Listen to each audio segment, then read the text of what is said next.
Welcome to Ikigai, the Japanese secret to a long and happy life by Héctor García and Francesc Miralles. This audiobook takes you on a journey to discover your personal Ikigai, the reason for being, by blending ancient Japanese philosophy with practical advice for a purposeful and fulfilling life. For more audiobooks, don't forget to subscribe to our channel. Also, check out our playlist for other inspiring titles that can transform your mindset and life. Let's begin this enlightening journey to find your Ikigai. Only staying active will make you want to live 100 years. Japanese proverb. Prologue. Ikigai, a mysterious word. This book first came into being on a rainy night in Tokyo, when its authors sat down together for the fire time in one of the city's tiny bars. We had read each other's work but had never met, thanks to the thousands of miles that separate Barcelona from the capital of Japan. Then a mutual acquaintance put us in touch, launching a friendship that led to this project and seems destined to last a lifetime. The next time we got together a year later, we strolled through a park in downtown Tokyo and ended up talking about trends in Western psychology, specifically logotherapy, which helps people find their purpose in life. We remarked that Viktor Frankl's logotherapy had gone out of fashion among practicing therapists who favored other schools of psychology, though people still search for meaning in what they do and how they live. We ask ourselves things like, what is the meaning of my life? Is the point just to live longer, or should I seek a higher purpose? Why do some people know what they want and have a passion for life, while others languish in confusion? At some point in our conversation, the mysterious word Ikigai came up. This Japanese concept, which translates roughly as the happiness of always being busy, is like logotherapy, but it goes a step beyond. It also seems to be one way of explaining the extraordinary longevity of the Japanese, especially on the island of Okinawa, where there are 24.55 people over the age of 100 for every 1 lakh inhabitants, far more than the global average. Those who study why the inhabitants of this island in the south of Japan live longer than people anywhere else in the world believe that one of the keys, in addition to a healthful diet, a simple life in the outdoors, green tea, and the subtropical climate, its average temperature is like that of Hawaii, is the Ikigai that shapes their lives. While researching this concept, we discovered that not a single book in the fields of psychology or personal development is dedicated to bringing this philosophy to the West. Is Ikigai the reason there are more centenarians in Okinawa than anywhere else? How does it inspire people to stay active until the very end? What is the secret to a long and happy life? As we explored the matter further, we discovered that one place in particular, Ogimi, a rural town on the north end of the island with a population of 3,000, boasts the highest life expectancy in the world, a fact that has earned it the nickname, the village of longevity. Okinawa is where most of Japan's shikuwasa, a lime-like fruit that packs an extraordinary antioxidant punch, comes from. Could that be Ogimi's secret to long life? Or is it the purity of the water used to brew its moringa tea? We decided to go study the secrets of the Japanese centenarians in person. After a year of preliminary research, we arrived in the village where residents speak an ancient dialect and practice an animist religion that features long-haired forest sprites called bunagaya, with our cameras and recording devices in hand. As soon as we arrived, we could sense the incredible friendliness of its residents, who laughed and joked incessantly amid lush green hills fed by crystalline waters. As we conducted our interviews with the eldest residents of the town, we realized that something far more powerful than just these natural resources was at work. An uncommon joy flows from its inhabitants and guides them through the long and pleasurable journey of their lives. Again, the mysterious Ikigai. But what is it exactly? How do you get it? It never ceased to surprise us that this haven of nearly eternal life was located precisely in Okinawa, where 200,000 innocent lives were lost at the end of World War II. Rather than harbor animosity toward outsiders, however, Okinawans live by the principle of Ichariba Chore, a local expression that means treat everyone like a brother, even if you've never met them before. It turns out that one of the secrets to happiness of Ogimi's residents is feeling like part of a community. From an early age they practice yimaru, or teamwork, and so are used to helping one another. Nurturing friendships, eating light, getting enough rest, and doing regular, moderate exercise are all part of the equation of good health. But at the heart of the joie de vivre that inspires these centenarians to keep celebrating birthdays and cherishing each new day is their Ikigai.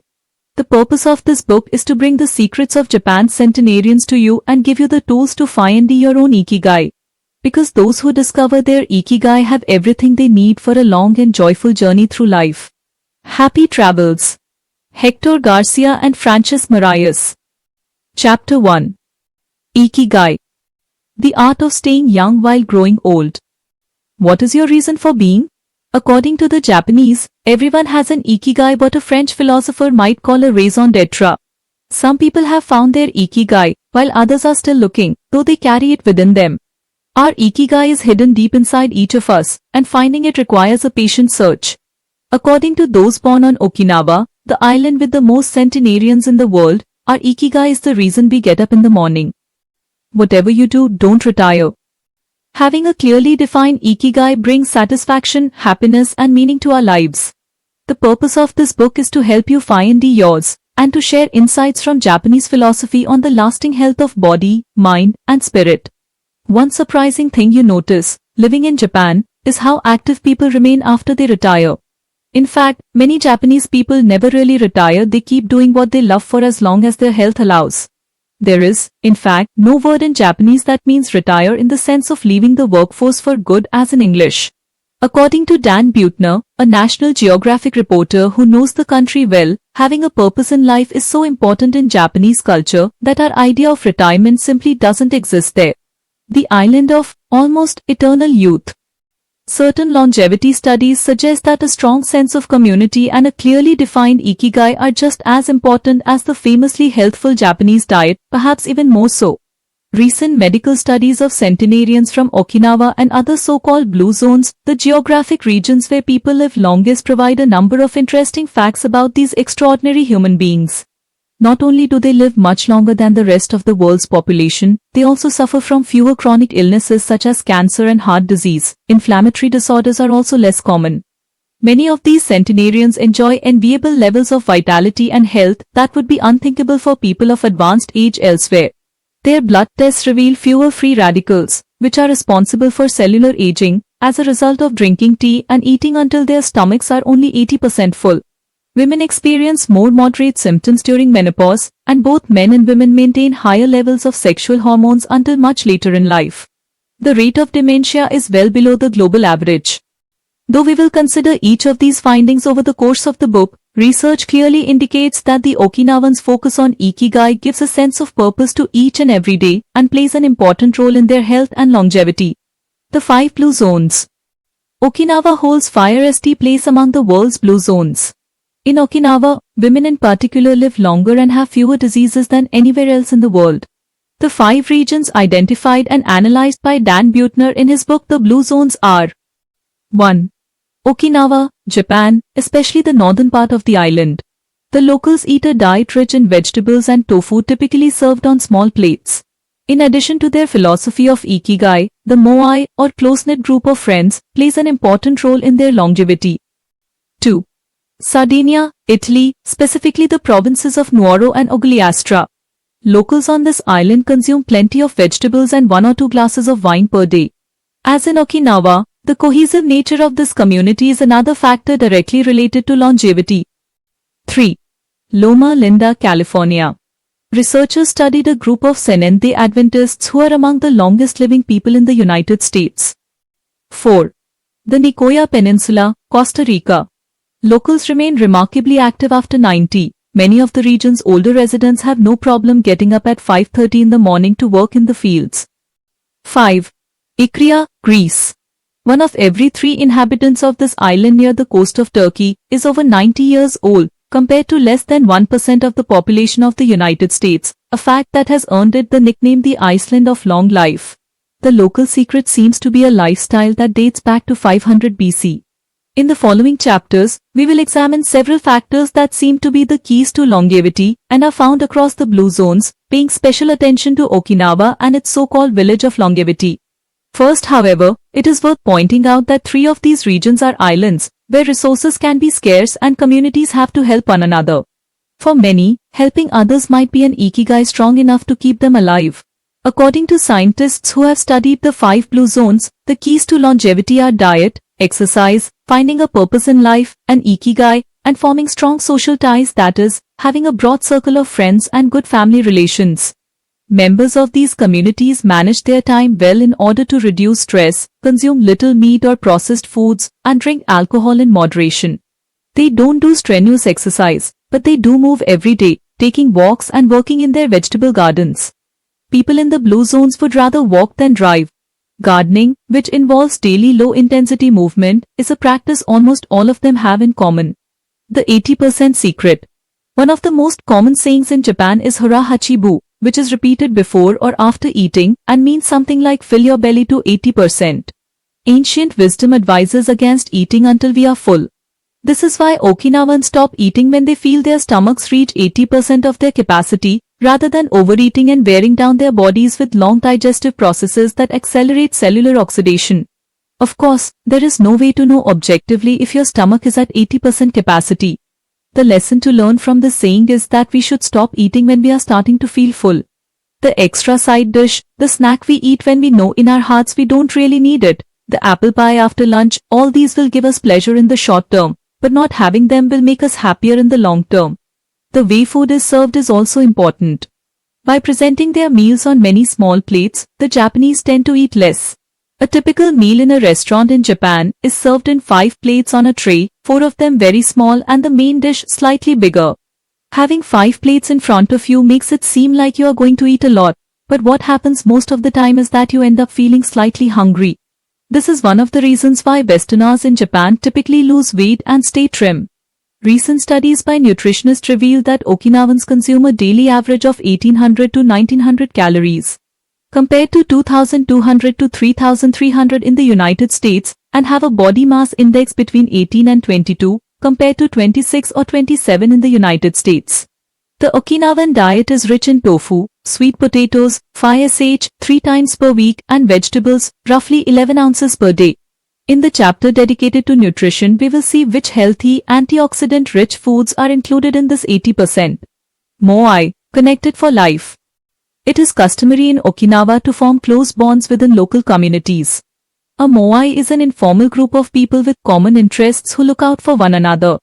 For many, serving the community becomes part of their Ikigai. The moai has its origins in hard times, when farmers would get together to share best practices and help one another cope with meager harvests.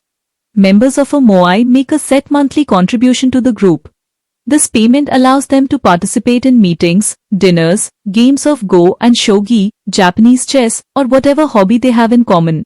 The funds collected by the group are used for activities, but if there is money left over, one member, decided on a rotating basis, receives a set amount from the surplus. In this way, being part of a moai helps maintain emotional and financial stability. If a member of a moai is in financial trouble, he or she can get an advance from the group's savings. While the details of each moai's accounting practices vary according to the group and its economic means, the feeling of belonging and support gives the individual a sense of security and helps increase life expectancy. Following this brief introduction to the topics covered in this book, we look at a few causes of premature aging in modern life, and then explore different factors related to Ikigai. Chapter 2. Anti-aging secrets. Little things that add up to a long and happy life. Aging's escape velocity. For more than a century, we've managed to add an average of 0.3 years to our life expectancy every year. But what would happen if we had the technology to add a year of life expectancy every year? In theory, we would achieve biological immortality, having reached aging's escape velocity. Aging's escape velocity and the rabbit. Imagine a sign far off in the future with a number on it that represents the age of your death. Every year that you live, you advance closer to the sign. When you reach the sign, you die. Now imagine a rabbit holding the sign and walking to the future. Every year that you live, the rabbit is half a year as far away. After a while, you will reach the rabbit and die. But what if the rabbit could walk at a pace of 1 year for every year of your life? You would never be able to catch the rabbit, and therefore you would never die. The speed at which the rabbit walks to the future is our technology. The more we advance technology and knowledge of our bodies, the faster we can make the rabbit walk. Aging's escape velocity is the moment at which the rabbit walks at a pace of 1 year per year or faster, and we become immortal. Researchers with an eye to the future, such as Ray Kurzweil and Aubrey de Grey, claim that we'll reach this escape velocity in a matter of decades. Other scientists are less optimistic, predicting that we'll reach a limit, a maximum age we won't be able to surpass, no matter how much technology we have. For example, some biologists assert that our cells stop regenerating after about 120 years. Active mind, youthful body. There is much wisdom in the classic saying mens sana in corpore sano means a sound mind in a sound body. It reminds us that both mind and body are important, and that the health of one is connected to that of the other. It has been shown that maintaining an active, adaptable mind is one of the key factors in staying young. Having a youthful mind also drives you toward a healthy lifestyle that will slow the aging process. Just as a lack of physical exercise has negative effects on our bodies and mood, a lack of mental exercise is bad for us because it causes our neurons and neural connections to deteriorate and, as a result, reduces our ability to react to our surroundings. This is why it's so important to give your brain a workout. One pioneer in advocating for mental exercise is the Israeli neuroscientist Shlomo Bresnitz, who argues that the brain needs a lot of stimulation in order to stay in shape. As he stated in an interview with Edward Ponset for the Spanish television program, Redes, there is a tension between what is good for someone and what they want to do. This is because people, especially older people, like to do things as they've always done them. The problem is that when the brain develops ingrained habits, it doesn't need to think anymore. Things get done quickly and efficiently on automatic pilot, often in a very advantageous way. This creates a tendency to stick to routines, and the only way of breaking these is to confront the brain with new information. Presented with new information, the brain creates new connections and is revitalized. This is why it is so important to expose yourself to change, even if stepping outside your comfort zone means feeling a bit of anxiety. The effects of mental training have been scientifically demonstrated. According to Collins Hemingway and Shlomo Bresnitz in their book Maximum Brain Power, Challenging the Brain for Health and Wisdom, mental training is beneficial on many levels. You begin exercising your brain by doing a certain task for the 5RST time, he writes. And at 5RST it seems very difficult, but as you learn how to do it, the training is already working. The second time, you realize that it's easier, not harder to do, because you're getting better at it. This has a fantastic effect on a person's mood. In and of itself, it is a transformation that affects not only the results obtained, but also his or her self-image. This description of a mental workout might sound a bit formal, but simply interacting with others playing a game, for example, offers new stimuli and helps prevent the depression that can come with solitude. Our neurons start to age while we are still in our 20s. This process is slowed, however, by intellectual activity, curiosity, and a desire to learn. Dealing with new situations, learning something new every day, playing games, and interacting with other people seem to be essential anti-aging strategies for the mind. Furthermore, a more positive outlook in this regard will yield greater mental benefits. Stress, accused of killing longevity. Many people seem older than they are. Research into the causes of premature aging has shown that stress has a lot to do with it, because the body wears down much faster during periods of crisis. The American Institute of Stress investigated this degenerative process and concluded that most health problems are caused by stress. Researchers at the Heidelberg University Hospital conducted a study in which they subjected a young doctor to a job interview, which they made even more stressful by forcing him to solve complex math problems for 30 minutes. Afterward, they took a blood sample. What they discovered was that his antibodies had reacted to stress the same way they react to pathogens, activating the proteins that trigger an immune response. The problem is that this response not only neutralizes harmful agents, it also damages healthy cells, leading them to age prematurely. The University of California conducted a similar study, taking data and samples from 39 women who had high levels of stress due to the illness of one of their children and comparing them to samples from women with healthy children and low levels of stress. They found that stress promotes cellular aging by weakening cell structures known as telomeres, which affect cellular regeneration and how our cells age. As the study revealed, the greater the stress, the greater the degenerative effect on cells. How does stress work? These days, people live at a frantic pace and in a nearly constant state of competition. At this fever pitch, stress is a natural response to the information being received by the body as potentially dangerous or problematic. Theoretically, this is a useful reaction, as it helps us survive in hostile surroundings. Over the course of our evolution, we have used this response to deal with difficult situations and to flee from predators. The alarm that goes off in our head makes our neurons activate the pituitary gland. which produces hormones that release corticotropin, which in turn circulates through the body via the sympathetic nervous system. The adrenal gland is then triggered to release adrenaline and cortisol. Adrenaline raises our respiratory rate and pulse and prepares our muscles for action, getting the body ready to react to perceived danger, while cortisol increases the release of dopamine and blood glucose, which is what gets us charged up and allows us to face challenges. Cave dwellers were relaxed most of the time. Modern humans work most of the time and are alert to any and all threats. Cave dwellers felt stress only in very specific situations. Modern humans are online or waiting for notifications from their cell phones 24 hours a day. Cave dwellers, the threats were real. A predator could end their lives at any moment. Modern humans, the brain associates the ping of a cell phone or an email notification with the threat of a predator. Cave dwellers, high doses of cortisol and adrenaline at moments of danger kept the body healthy. Modern humans, low doses of cortisol flow constantly through the body, with implications for a range of health problems, including adrenal fatigue and chronic fatigue syndrome. These processes are, in moderation, beneficial. They help us overcome challenges in our daily lives. Nonetheless, the stress to which human beings are subjected today is clearly harmful. Stress has a degenerative effect over time. A sustained state of emergency affects the neurons associated with memory, as well as inhibiting the release of certain hormones, the absence of which can cause depression. Its secondary effects include irritability, insomnia, anxiety, and high blood pressure. As such, though challenges are good for keeping mind and body active, we should adjust our high-stress lifestyles in order to avoid the premature aging of our bodies. Be mindful about reducing stress. Whether or not the threats we perceive are real, stress is an easily identifiable condition that not only causes anxiety, but is also highly psychosomatic, affecting everything from our digestive system to our skin. This is why prevention is so important in avoiding the toll that stress takes on us and why many experts recommend practicing mindfulness.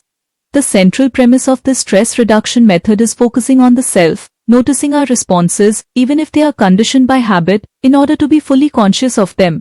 In this way, we connect with the here and now and limit thoughts that tend to spiral out of control.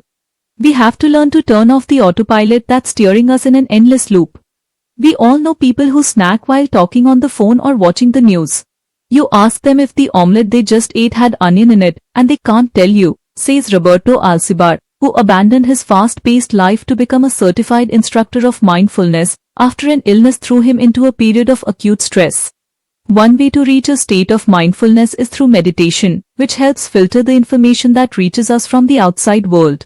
It can also be achieved through breathing exercises, yoga, and body scans. Achieving mindfulness involves a gradual process of training, but with a bit of practice we can learn to focus our mind completely, which reduces stress and helps us live longer. A little stress is good for you. While sustained, intense stress is a known enemy of longevity and both mental and physical health, low levels of stress have been shown to be beneficial. After observing a group of test subjects for more than 20 years, Dr. Howard S. Friedman, a psychology professor at the University of California, Riverside, discovered that people who maintained a low level of stress, who faced challenges and put their heart and soul into their work in order to succeed, lived longer than those who chose a more relaxed lifestyle and retired earlier. From this, he concluded that a small dose of stress is a positive thing, as those who live with low levels of stress tend to develop healthier habits, smoke less, and drink less alcohol. Given this, it is not surprising that many of the supercentenarians, people who live to be 110 or more whom we'll meet in this book, talk about having lived intense lives and working well into old age. A lot of sitting will age you. In the Western world in particular, the rise in sedentary behavior has led to numerous diseases such as hypertension and obesity, which in turn affect longevity. Spending too much time seated at work or at home not only reduces muscular and respiratory fitness, but also increases appetite and curbs the desire to participate in activities. Being sedentary can lead to hypotension, imbalanced eating, cardiovascular disease, osteoporosis, and even certain kinds of cancer. Recent studies have shown a connection between a lack of physical activity and the progressive distortion of telomeres in the immune system, which ages those cells and, in turn, the organism as a whole. This is a problem at all life stages, not only among adults. Sedentary children suffer from high rates of obesity and all its associated health issues and risks, which is why it's so important to develop a healthy and active lifestyle at an early age. It's easy to be less sedentary. It just takes a bit of effort and a few changes to your routine. We can access a more active lifestyle that makes us feel better inside and out. We just have to add a few ingredients to our everyday habits. Walk to work, or just go on a walk for at least 20 minutes each day. Use your feet instead of an elevator or escalator. This is good for your posture, your muscles, and your respiratory system, among other things. Participate in social or leisure activities so that you don't spend too much time in front of the television. Replace your junk food with fruit and you'll have less of an urge to snack and more nutrients in your system. Get the right amount of sleep. 7 to 9 hours is good, but any more than that makes us lethargic. Play with children or pets, or join a sports team. This not only strengthens the body but also stimulates the mind and boosts self-esteem. Be conscious of your daily routine in order to detect harmful habits and replace them with more positive ones. By making these small changes, we can begin to renew our bodies and minds and increase our life expectancy. A model's best kept secret, though we age both externally and internally, both physically and mentally, one of the things that tell us the most about people's age is their skin, which takes on different textures and colors according to processes going on beneath the surface. Most of those who make their living as models claim to sleep between 9 and 10 hours the night before a fashion show. This gives their skin a taut, wrinkle-free appearance and a healthy, radiant glow. Science has shown that sleep is a key anti-aging tool because when we sleep we generate melatonin, a hormone that occurs naturally in our bodies. The pineal gland produces it from the neurotransmitter serotonin according to our diurnal and nocturnal rhythms, and it plays a role in our sleep and waking cycles. A powerful antioxidant, melatonin helps us live longer and also offers the following benefits. It strengthens the immune system. It contains an element that protects against cancer. It promotes the natural production of insulin. It slows the onset of Alzheimer's disease. It helps prevent osteoporosis and 5GHT heart disease. For all these reasons, melatonin is a great ally in preserving youth. It should be noted, however, that melatonin production decreases after age 30. We can compensate for this by eating a balanced diet and getting more calcium. Soaking up a moderate amount of sun each day. Getting enough sleep. Avoiding stress, alcohol, tobacco, and caffeine, all of which make it harder to get a good night's rest, depriving us of the melatonin we need. Experts are trying to determine whether artificially stimulating production of melatonin might help slow the aging process, which would confirm the theory that we already carry the secret to longevity within us. Anti-aging attitudes. The mind has tremendous power over the body and how quickly it ages. Most doctors agree that the secret to keeping the body young is keeping the mind active, a key element of Ikigai, and in not caving in when we face difficulties throughout our lives. One study, conducted at Yeshiva University, found that the people who live the longest have two dispositional traits in common: a positive attitude and a high degree of emotional awareness. In other words, those who face challenges with a positive outlook and are able to manage their emotions are already well on their way toward longevity. A stoic attitude, serenity in the face of a setback, can also help keep you young, as it lowers anxiety and stress levels and stabilizes behavior. This can be seen in the greater life expectancies of certain cultures with unhurried, deliberate lifestyles. Many centenarians and supercentenarians have similar profiles. They have had full lives that were difficult at times, but they knew how to approach these challenges with a positive attitude and not be overwhelmed by the obstacles they faced. Alexander Emich, who in 2014 became the world's oldest living man at age 111, knew he had good genes but understood that other factors contributed too. The life you live is equally or more important for longevity, he said in an interview with Reuters after being added to Guinness World Records in 2014. An ode to longevity. During our stay in Ogimi, the village that holds the Guinness record for longevity, a woman who was about to turn 100 years old sang the following song for us in a mixture of Japanese and the local dialect. To keep healthy and have a long life, eat just a little of everything with relish, go to bed early, get up early, and then go out for a walk. We live each day with serenity and we enjoy the journey. To keep healthy and have a long life, we get on well with all of our friends. Spring, summer, fall, winter, we happily enjoy all the seasons. The secret is to not get distracted by how old the fingers are, from the fingers to the head and back once again. If you keep moving with your fingers working, 100 years will come to you. We can now use our fingers to turn the page to the next chapter, where we will look at the close relationship between longevity and discovering our life's mission. Chapter 3. From Logotherapy to Ikigai. How to live longer and better by finding your purpose. What is logotherapy? A colleague once asked Viktor Frankl to define his school of psychology in a single phrase, to which Frankl replied, "Well, in logotherapy the patient sits up straight and has to listen to things that are, on occasion, hard to hear." The colleague had just described psychoanalysis to him in the following terms. In psychoanalysis, the patient lies down on a couch and tells you things that are, on occasion, hard to say. Frankl explains that one of the 5 questions he would ask his patients was, "Why do you not commit suicide?" Usually the patient found good reasons not to, and was able to carry on. What, then, does logotherapy do?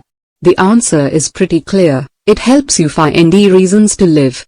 Logotherapy pushes patients to consciously discover their life's purpose in order to confront their neuroses.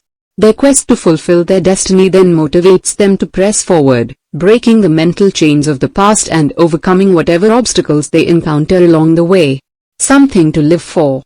A study conducted by Frankl in his Vienna clinic found that among both patients and personnel, around 80% believed that human beings needed reason for living, and around 60% felt they had someone or something in their lives worth dying for. The search for meaning. The search for purpose became a personal, driving force that allowed Frankl to achieve his goals. The process of logotherapy can be summarized in these 5 steps. 1. A person feels empty, frustrated, or anxious. 2. The therapist shows him that what he is feeling is the desire to have a meaningful life. 3. The patient discovers his life's purpose, at that particular point in time. 4. Of his own free will, the patient decides to accept or reject that destiny. 5. This newfound passion for life helps him overcome obstacles and sorrows. Frankl himself would live and die for his principles and ideals. His experiences as a prisoner at Auschwitz showed him that everything can be taken from a man but one thing, the last of the human freedoms to choose one's attitude in any given set of circumstances, to choose one's own way. It was something he had to go through alone, without any help, and it inspired him for the rest of his life. 10 differences between psychoanalysis and logotherapy. Psychoanalysis, the patient reclines on a couch, like a patient. Logotherapy, the patient sits facing the therapist, who guides him or her without passing judgment. Psychoanalysis is retrospective, it looks to the past. Logotherapy looks toward the future. Psychoanalysis is introspective, it analyzes neuroses. Logotherapy does not delve into the patient's neuroses. Psychoanalysis, the drive is toward pleasure. Logotherapy, the drive is toward purpose and meaning. Psychoanalysis centers on psychology. Logotherapy includes a spiritual dimension. Psychoanalysis works on psychogenic neuroses. Logotherapy also works on noogenic, or existential, neuroses. Psychoanalysis analyzes the unconscious origin of conflicts, instinctual dimension. Logotherapy deals with conflicts when and where they arise, spiritual dimension. Psychoanalysis limits itself to the patient's instincts. Logotherapy also deals with spiritual realities. Psychoanalysis is fundamentally incompatible with faith. Logotherapy is compatible with faith. Psychoanalysis seeks to reconcile conflicts and satisfy impulses and instincts. Logotherapy seeks to help the patient find the meaning in his life and satisfy his moral principles. Fight for yourself. Existential frustration arises when our life is without purpose, or when that purpose is skewed. In Frankl's view, however, there is no need to see this frustration as an anomaly or a symptom of neurosis. Instead, it can be a positive thing, a catalyst for change. Logotherapy does not see this frustration as mental illness, the way other forms of therapy do, but rather as spiritual anguish, a natural and beneficial phenomenon that drives those who suffer from it to seek a cure, whether on their own or with the help of others, and in so doing to find a greater satisfaction in life. It helps them change their own destiny. Logotherapy enters the picture if the person needs help doing this, if he needs guidance in discovering his life's purpose and later in overcoming conflicts so he can keep moving toward his objective. In Man's Search for Meaning, Frankl cites one of Nietzsche's famous aphorisms, "He who has a why to live for can bear with almost any how." Based on his own experience, Frankl believed that our health depends on that natural tension that comes from comparing what we've accomplished so far with what we'd like to achieve in the future. What we need, then, is not a peaceful existence, but a challenge we can strive to meet by applying all the skills at our disposal. Existential crisis, on the other hand, is typical of modern societies in which people do what they are told to do, or what others do, rather than what they want to do. They often try to fill the gap between what is expected of them and what they want for themselves with economic power or physical pleasure, or by numbing their senses. It can even lead to suicide. Sunday neurosis, for example, is what happens when, without the obligations and commitments of the work week, the individual realizes how empty he is inside. He has to find a solution. Above all, he has to find his purpose, his reason for getting out of bed, his Ikigai. I feel empty inside. In a study conducted at the Vienna Polyclinic Hospital, Frankl's team found that 55% of the patients they interviewed were experiencing some degree of existential crisis. According to logotherapy, discovering one's purpose in life helps an individual fill that existential void. Frankl, a man who faced his problems and turned his objectives into actions, could look back on his life in peace as he grew old. He did not have to envy those still enjoying their youth, because he had amassed a broad set of experiences that showed he had lived for something better. Living through logotherapy, a few key ideas. We don't create the meaning of our life, as Sartre claimed, we discover it. We each have a unique reason for being, which can be adjusted or transformed many times over the years. Just as worry often brings about precisely the thing that was feared, excessive attention to a desire, or hyperintention, can keep that desire from being fulfilled. Humor can help break negative cycles and reduce anxiety. We all have the capacity to do noble or terrible things. The side of the equation we end up on depends on our decisions, not on the condition in which we find ourselves. In the pages that follow, we will look at 4 cases from Frankl's own practice in order to better understand the search for meaning and purpose. Case Study, Viktor Frankl. In German concentration camps, as in those that would later be built in Japan and Korea, psychiatrists confirmed that the prisoners with the greatest chance of survival were those who had things they wanted to accomplish outside the camp, those who felt a strong need to get out of their life. This was true of Frankl, who, after being released and successfully developing the school of logotherapy, realized he had been the first patient of his own practice. Frankl had a goal to achieve, and it made him persevere. He arrived at Auschwitz carrying a manuscript that contained all the theories and research he had compiled over the course of his career, ready for publication. When it was confiscated, he felt compelled to write it all over again, and that need drove him and gave his life meaning amid the constant horror and doubt of the concentration camp, so much so that over the years, and especially when he fell ill with typhus, he would jot down fragments and keywords from the lost work on any scrap of paper he found. Case Study, The American Diplomat. An important North American diplomat went to Frankl to pick up where he left off with the course of treatment he had started 5 years earlier in the United States. When Frankl asked him why he'd started therapy in the first place, the diplomat answered that he hated his job and his country's international policies, which he had to follow and enforce. His American psychoanalyst, whom he'd been seeing for years, insisted he make peace with his father so that his government and his job, both representations of the paternal figure, would seem less disagreeable. Frankl, however, showed him in just a few sessions that his frustration was due to the fact that he wanted to pursue a different career, and the diplomat concluded his treatment with that idea in mind. 5 years later, the former diplomat informed Frankl that he had been working during that time in a different profession, and that he was happy. In Frankl's view, the man not only didn't need all those years of psychoanalysis, he also couldn't even really be considered a patient in need of therapy. He was simply someone in search of a new life's purpose. As soon as he found it, his life took on deeper meaning. Case Study, The suicidal mother. The mother of a boy who had died at age 11 was admitted to Frankel's clinic after she tried to kill herself and her other son. It was this other son, paralyzed since birth, who kept her from carrying out her plan. He did believe his life had a purpose, and if his mother killed them both, it would keep him from achieving his goals. The woman shared her story in a group session.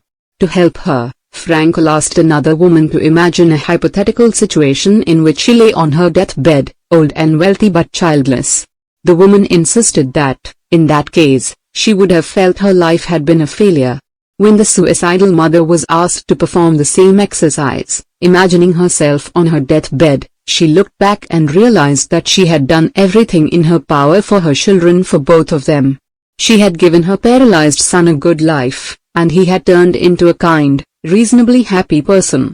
To this she added, crying, "As for myself, I can look back peacefully on my life, for I can say my life was full of meaning, and I have tried hard to live it fully. I have done my best. I have done my best for my son. My life was no failure." In this way, by imagining herself on her deathbed and looking back, the suicidal mother found the meaning that, though she was not aware of it, her life already had. Case study: the grief-stricken doctor. An elderly doctor, unable to overcome the deep depression into which he'd fallen after the death of his wife 2 years earlier, went to Frankel for help. Instead of giving him advice or analyzing his condition, Frankel asked him what would have happened if he had been the one who died first. The doctor, horrified, answered that it would have been terrible for his poor wife, that she would have suffered tremendously. To which Frankel responded, "You see, doctor? You have spared her all that suffering, but the price you have to pay for this is to survive, and mourn her." The doctor didn't say another word. He left Frankel's office in peace, after taking the therapist's hand in his own. He was able to tolerate the pain in place of his beloved wife. His life had been given a purpose. Morita therapy. In the same decade that logotherapy came into being a few years earlier, in fact Shoma Morita created his own purpose-centered therapy, in Japan. It proved to be effective in the treatment of neurosis, obsessive-compulsive disorder, and post-traumatic stress. In addition to being a psychotherapist, Shoma Morita was a Zen Buddhist, and his therapy left a lasting spiritual mark on Japan. Many Western forms of therapy focus on controlling or modifying the patient's emotions. In the West, we tend to believe that what we think influences how we feel, which in turn influences how we act. In contrast, Morita therapy focuses on teaching patients to accept their emotions without trying to control them, since their feelings will change as a result of their actions. In addition to accepting the patient's emotions, Morita therapy seeks to create new emotions on the basis of actions. According to Morita, these emotions are learned through experience and repetition. Morita therapy is not meant to eliminate symptoms, instead it teaches us to accept our desires, anxieties, fears, and worries, and let them go. As Morita writes in his book Morita Therapy and the True Nature of Anxiety-Based Disorders, in Feelings, it is best to be wealthy and generous. Morita explained the idea of letting go of negative feelings with the following fable: a donkey that is tied to a post by a rope will keep walking around the post in an attempt to free itself, only to become more immobilized and attached to the post. The same thing applies to people with obsessive thinking who become more trapped in their own suffering when they try to escape from their fears and discomfort. The basic principles of Morita therapy. 1. Accept your feelings. If we have obsessive thoughts, we should not try to control them or get rid of them. If we do, they become more intense. Regarding human emotions, the Zen master would say, if we try to get rid of one wave with another, we end up with an infinite sea. We don't create our feelings, they simply come to us, and we have to accept them. The trick is welcoming them. Morita likened emotions to the weather. We can't predict or control them, we can only observe them. To this point, he often quoted the Vietnamese monk Thich Nhat Hanh, who would say, "Hello, solitude. How are you today? Come, sit with me, and I will care for you." 2. Do what you should be doing. We shouldn't focus on eliminating symptoms, because recovery will come on its own. We should focus instead on the present moment, and if we are suffering, on accepting that suffering. Above all, we should avoid intellectualizing the situation. The therapist's mission is to develop the patient's character so he or she can face any situation, and character is grounded in the things we do. Morita therapy does not offer its patients explanations, but rather allows them to learn from their actions and activities. It doesn't tell you how to meditate, or how to keep a diary the way Western therapies do. It is up to the patient to make discoveries through experience. 3. Discover your life's purpose. We can't control our emotions, but we can take charge of our actions every day. This is why we should have a clear sense of our purpose, and always keep Morita's mantra in mind. What do we need to be doing right now? What action should we be taking? The key to achieving this is having dared to look inside yourself to find your Ikigai. The 4 phases of Morita therapy. Morita's original treatment, which lasts 15 to 21 days, consists of the following stages. 1. Isolation and rest, 5 to 7 days. During the 5-RST week of treatment, the patient rests in a room without any external stimuli. No television, books, family, friends, or speaking. All the patient has is his thoughts. He lies down for most of the day and is visited regularly by the therapist, who tries to avoid interacting with him as much as possible. The therapist simply advises the patient to continue observing the rise and fall of his emotions as he lies there. When the patient gets bored and wants to start doing things again, he is ready to move on to the next stage of therapy. 2. Light occupational therapy, 5 to 7 days. In this stage, the patient performs repetitive tasks in silence. One of these is keeping a diary about his thoughts and feelings. The patient goes outside after a week of being shut in, takes walks in nature, and does breathing exercises. He also starts doing simple activities, such as gardening, drawing, or painting. During this stage, the patient is still not allowed to talk to anyone, except the therapist. 3. Occupational therapy, 5 to 7 days. In this stage, the patient performs tasks that require physical movement. Dr. Morita liked to take his patients to the mountains to chop wood. In addition to physical tasks, the patient is also immersed in other activities, such as writing, painting, or making ceramics. The patient can speak with others at this stage, but only about the tasks at hand. 4.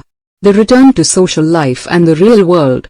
The patient leaves the hospital and is reintroduced to social life, but maintains the practices of meditation and occupational therapy developed during treatment. The idea is to re-enter society as a new person, with a sense of purpose, and without being controlled by social or emotional pressures. Nekken meditation. Morita was a great Zen master of Nekken introspective meditation. Much of his therapy draws on his knowledge and mastery of this school, which centers on 3 questions the individual must ask him or herself. 1. What have I received from person X? 2. What have I given to person X? 3. What problems have I caused person X? Through these reflections, we stop identifying others as the cause of our problems and deepen our own sense of responsibility. As Morita said, if you are angry and want to fight GHT, think about it for 3 days before coming to blows. After 3 days, the intense desire to fight GHT will pass on its own. And now, Ikigai. Logotherapy and Morita therapy are both grounded in a personal, unique experience that you can access without therapists or spiritual retreats, the mission of finding your Ikigai, your existential fuel. Once you find it, it is only a matter of having the courage and making the effort to stay on the right path. In the following chapters, we'll take a look at the basic tools you'll need to get moving along that path, finding flow in the tasks you've chosen to do, eating in a balanced and mindful way, doing low-intensity exercise, and learning not to give in when difficulties arise. In order to do this, you have to accept that the world, like the people who live in it, is imperfect, but that it is still full of opportunities for growth and achievement. Are you ready to throw yourself into your passion as if it were the most important thing in the world? Chapter 4. Find flow in everything you do. How to turn work and free time into spaces for growth. We are what we repeatedly do. Excellence, then, is not an act but a habit. Aristotle. Going with the flow. Imagine you are skiing down one of your favorite slopes. Powdery snow flies up on both sides of you like white sand. Conditions are perfect. You are entirely focused on skiing as well as you can. You know exactly how to move at each moment. There is no future, no past. There is only the present. You feel the snow, your skis, your body, and your consciousness united as a single entity. You are completely immersed in the experience, not thinking about or distracted by anything else. Your ego dissolves, and you become part of what you are doing. This is the kind of experience Bruce Lee described with his famous "be water, my friend." We've all felt our sense of time vanish when we lose ourselves in an activity we enjoy. We start cooking and before we know it, several hours have passed.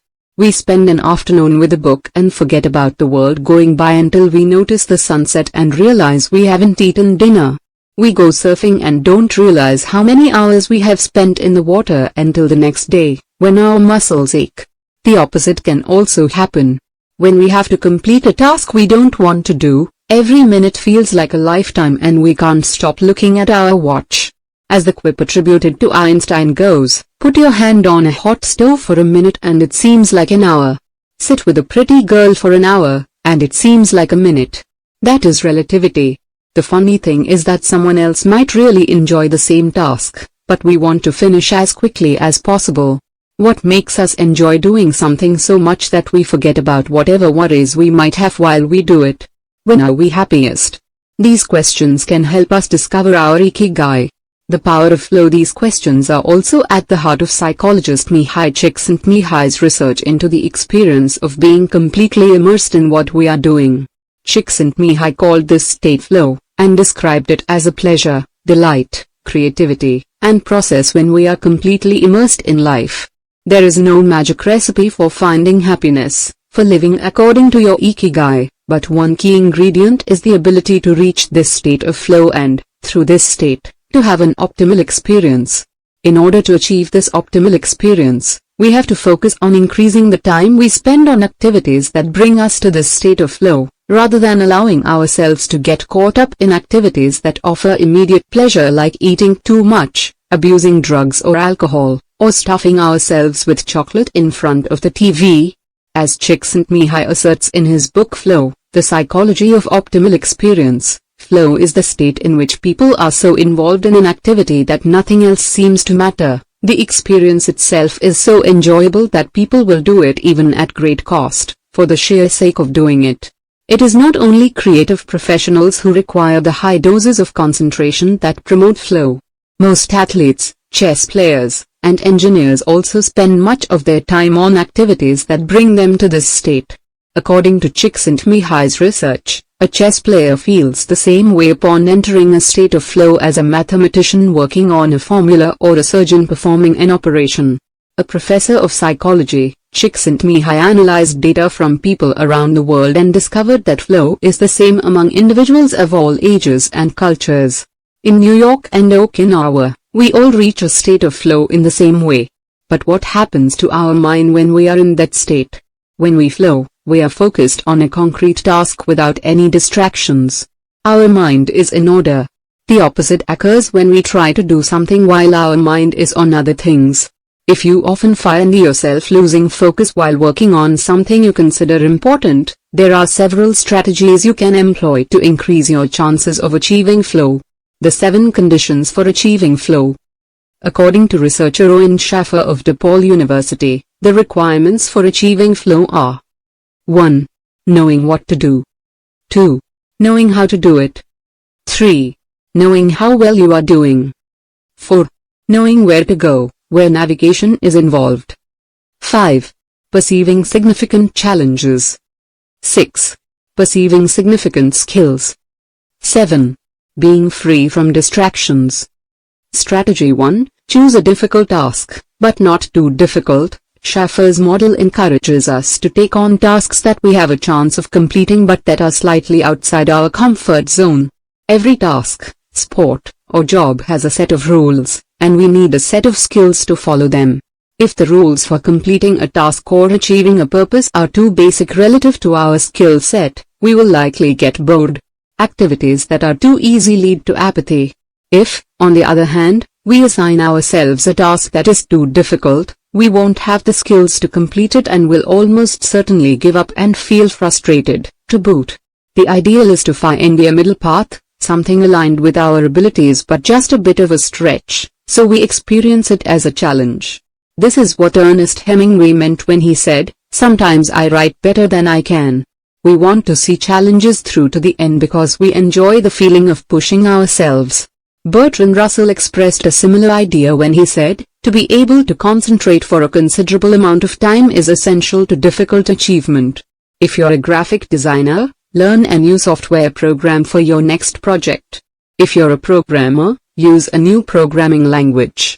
If you're a dancer, try to incorporate into your next routine a movement that has seemed impossible for years. Add a little something extra, something that takes you out of your comfort zone. Even doing something as simple as reading means following certain rules, having certain abilities and knowledge. If we set out to read a book on quantum mechanics for specialists in physics without being specialists in physics ourselves, we'll probably give up after a few minutes. On the other end of the spectrum, if we already know everything a book has to tell us, we'll get bored right away. However, if the book is appropriate to our knowledge and abilities, and builds on what we already know, we'll immerse ourselves in our reading, and time will flow. This pleasure and satisfaction are evidence that we are in tune with our Ikigai. Easy, boredom. Challenging, flow. Beyond our abilities, anxiety. Strategy 2. Have a clear, concrete objective. Video games played in moderation, board games, and sports are great ways to achieve flow, because the objective tends to be very clear. Beat your rival or your own record while following a set of explicitly defined rules. Unfortunately, the objective isn't quite as clear in most situations. According to a study by Boston Consulting Group, when asked about their bosses, the number one complaint of employees at multinational corporations is that they don't communicate the team's mission clearly, and that, as a result, the employees don't know what their objectives are. What often happens, especially in big companies, is that the executives get lost in the details of obsessive planning, creating strategies to hide the fact that they don't have a clear objective. It's like heading out to sea with a map but no destination. It is much more important to have a compass pointing to a concrete objective than to have a map. Joe Ito, director of the MIT Media Lab, encourages us to use the principle of compass over maps as a tool to navigate our world of uncertainty. In the book Whiplash, How to Survive Our Faster Future, he and Jeff Howe write, in an increasingly unpredictable world moving ever more quickly, a detailed map may lead you deep into the woods at an unnecessarily high cost. A good compass, though, will always take you where you need to go. It doesn't mean that you should start your journey without any idea where you're going.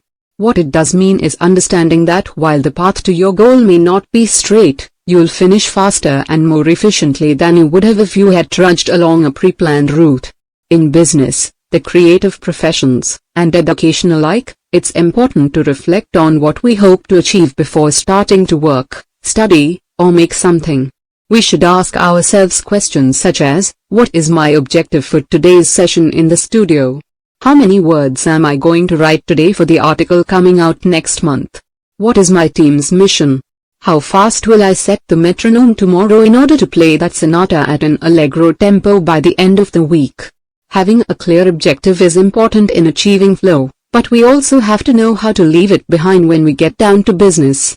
Once the journey has begun, we should keep this objective in mind without obsessing over it. When Olympic athletes compete for a gold medal, they can't stop to think how pretty the medal is. They have to be present in the moment, they have to flow. If they lose focus for a second, thinking how proud they'll be to show the medal to their parents, they'll almost certainly commit an error at a critical moment and will not win the competition. One common example of this is writer's block. Imagine that a writer has to finish a novel in 3 months. The objective is clear, the problem is that the writer can't stop obsessing over it. Every day she wakes up thinking, I have to write that novel, and every day she sets about reading the newspaper and cleaning the house. Every evening she feels frustrated and promises she'll get to work the next day. Days, weeks, and months pass, and the writer still hasn't gotten anything down on the page. when all it would have taken was to sit down and get that FIRST word out, then the second, to flow with the project, express in our Ikigai. As soon as you take these FIRST small steps, your anxiety will disappear and you will achieve a pleasant flow in the activity you're doing. Getting back to Albert Einstein, a happy man is too satisfied with the present to dwell on the future. Vague objective, confusion, time and energy wasted on meaningless tasks. Clearly defined objective and a focus on process, flow. Obsessive desire to achieve a goal while ignoring process, fixation on the objective rather than getting down to business. Vague objective, mental block. Clearly defined objective and a focus on process, flow. Obsessive desire to achieve a goal while ignoring process, mental block. Strategy 3, concentrate on a single task. This is perhaps one of the greatest obstacles we face today, with so much technology and so many distractions.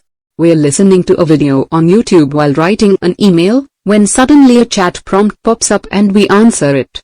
Then our smartphone vibrates in our pocket. Just as soon as we respond to that message, we're back at our computer, logging on to Facebook. Pretty soon 30 minutes have passed, and we've forgotten what the email we were writing was supposed to be about. This also happens sometimes when we put on a movie with dinner and don't realize how delicious the salmon was until we're taking the last bite. We often think that combining tasks will save us time, but scientific evidence shows that it has the opposite effect. Even those who claim to be good at multitasking are not very productive. In fact, they are some of the least productive people. Our brains can take in millions of bits of information but can only actually process a few dozen per second.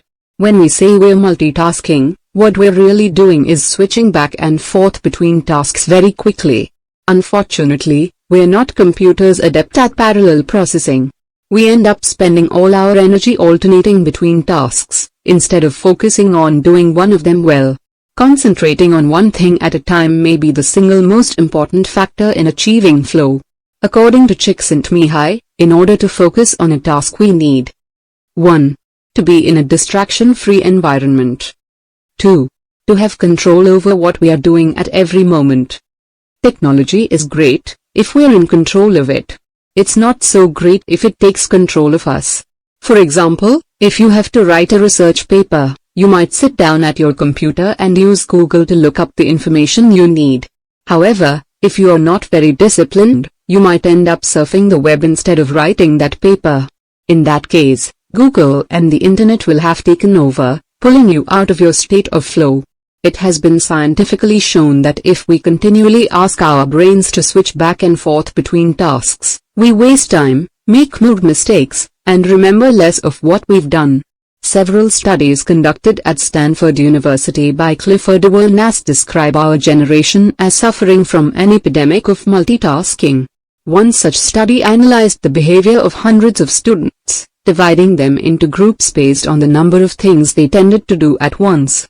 The students who were the most addicted to multitasking typically alternated among more than 4 tasks, for example, taking notes while reading a textbook, listening to a podcast, answering messages on their smartphone, and sometimes checking their Twitter timeline. Each group of students was shown a screen with several red and several blue arrows. The objective of the exercise was to count the red arrows. At FIRST, all the students answered correctly right away, without much trouble. As the number of blue arrows increased, the number of red arrows stayed the same, only their position changed. However, the students accustomed to multitasking had serious trouble counting the red arrows in the time allotted, or as quickly as the students who did not habitually multitask, for one very simple reason: they got distracted by the blue arrows. Their brains were trained to pay attention to every stimulus, regardless of its importance, while the brains of the other students were trained to focus on a single task, in this case, counting the red arrows and ignoring the blue ones. Other studies indicate that working on several things at once lowers our productivity by at least 60% and our IQ by more than 10 points. One study funded by the Swedish Council for Working Life and Social Research found that a sample group of more than 4,000 young adults between the ages of 20 and 24 who were addicted to their smartphones got less sleep, felt less connected to their community at school, and were more likely to show signs of depression. Concentrating on a single task makes achieving flow more likely. Multitasking makes achieving flow impossible. Concentrating on a single task increases productivity. Multitasking decreases productivity by 60%, though it doesn't seem to. Concentrating on a single task increases our power of retention. Multitasking makes it harder to remember things. Concentrating on a single task makes us less likely to make mistakes. Multitasking makes us more likely to make mistakes. Concentrating on a single task helps us feel calm and in control of the task at hand. Multitasking makes us feel stressed by the sensation that we are losing control, that our tasks are controlling us. Concentrating on a single task causes us to become more considerate as we pay full attention to those around us. Multitasking causes us to hurt those around us through our addiction to stimuli, always checking our phones, always on social media. Concentrating on a single task increases creativity. Multitasking reduces creativity. What can we do to avoid falling victim to this flow-impeding epidemic? How can we train our brains to focus on a single task? Here are a few ideas for creating a space and time free of distractions, to increase our chances of reaching a state of flow and thereby getting in touch with our Ikigai. Don't look at any kind of screen for the 5 hour you're awake and the last hour before you go to sleep. Turn off your phone before you achieve flow. There is nothing more important than the task you have chosen to do during this time. If this seems too extreme, enable the Do Not Disturb function so only the people closest to you can contact you in case of emergency. Designate one day of the week, perhaps a Saturday or Sunday, a day of technological fasting, making exceptions only for e-readers, without Wi-Fi, or MP3 players. Go to a cafe that doesn't have Wi-Fi. Read and respond to email only once or twice per day. Define those times clearly and stick to them. Try the Pomodoro technique. Get yourself a kitchen timer. Some are made to look like a pomodoro or tomato, and commit to working on a single task as long as it's running. The Pomodoro technique recommends 25 minutes of work and 5 minutes of rest for each cycle, but you can also do 15 minutes of work and 10 minutes of rest. Find the pace that's best for you. The most important thing is to be disciplined in completing each cycle. Start your work session with a ritual you enjoy and end it with a reward. Train your mind to return to the present when you find yourself getting distracted. Practice mindfulness or another form of meditation. Go for a walk or a swim, whatever will help you get centered again. Work in a space where you will not be distracted. If you can't do this at home, go to a library, a cafe, or, if your task involves playing the saxophone, a music studio. If you find that your surroundings continue to distract you, keep looking until you find the right place. Divide each activity into groups of related tasks, and assign each group its own place and time. For example, if you're writing a magazine article, you could do research and take notes at home in the morning, write in the library in the afternoon, and edit on the couch at night. Bundle routine tasks such as sending out invoices, making phone calls, and so on, and do them all at once. Advantages of flow: a focused mind. Disadvantages of distraction: a wandering mind. Advantages of flow: living in the present. Disadvantages of distraction: thinking about the past and the future. Advantages of flow: we are free from worry. Disadvantages of distraction: concerns about our daily life and the people around us invade our thoughts. Advantages of flow: the hours fly by. Disadvantages of distraction: every minute seems endless. Advantages of flow: we feel in control. Disadvantages of distraction: we lose control and fail to complete the task at hand, or other tasks or people keep us from our work. Advantages of flow: we prepare thoroughly. Disadvantages of distraction: we act without being prepared. Advantages of flow: we know what we should be doing at any given moment. Disadvantages of distraction: we frequently get stuck and don't know how to proceed. Advantages of flow: our mind is clear and overcomes all obstacles to the flow of thought. Disadvantages of distraction: we are plagued by doubts, concerns, and low self-esteem. Advantages of flow: it's pleasant, Disadvantages of distraction: it's boring and exhausting. Advantages of flow: our ego fades, we are not the ones controlling the activity or task we're doing, the task is leading us. Disadvantages of distraction: constant self-criticism, our ego is present and we feel frustrated. Flow in Japan: takumis, engineers, geniuses, and otaku. What do akumis, artisans, engineers, inventors, and otakus, fans of anime and manga, have in common? They all understand the importance of flowing with their ikigai at all times. One widespread stereotype about people in Japan is that they're exceptionally dedicated and hardworking, even though some Japanese people say they look like they're working harder than they really are. There is no doubt, though, about their ability to be completely absorbed in a task, or about their perseverance when there is a problem to be solved. One of the 5 words one learns when starting Japanese lessons is ganbaru, which means to persevere or to stay firm by doing one's best. Japanese people often apply themselves to even the most basic tasks with an intensity that borders on obsession. We see this in all kinds of contexts, from the retirees taking meticulous care of their rice fields in the mountains of Nagano to the college students working the weekend shift in convenience stores known as konbini. If you go to Japan, you'll experience this attention to detail firsthand in almost every transaction.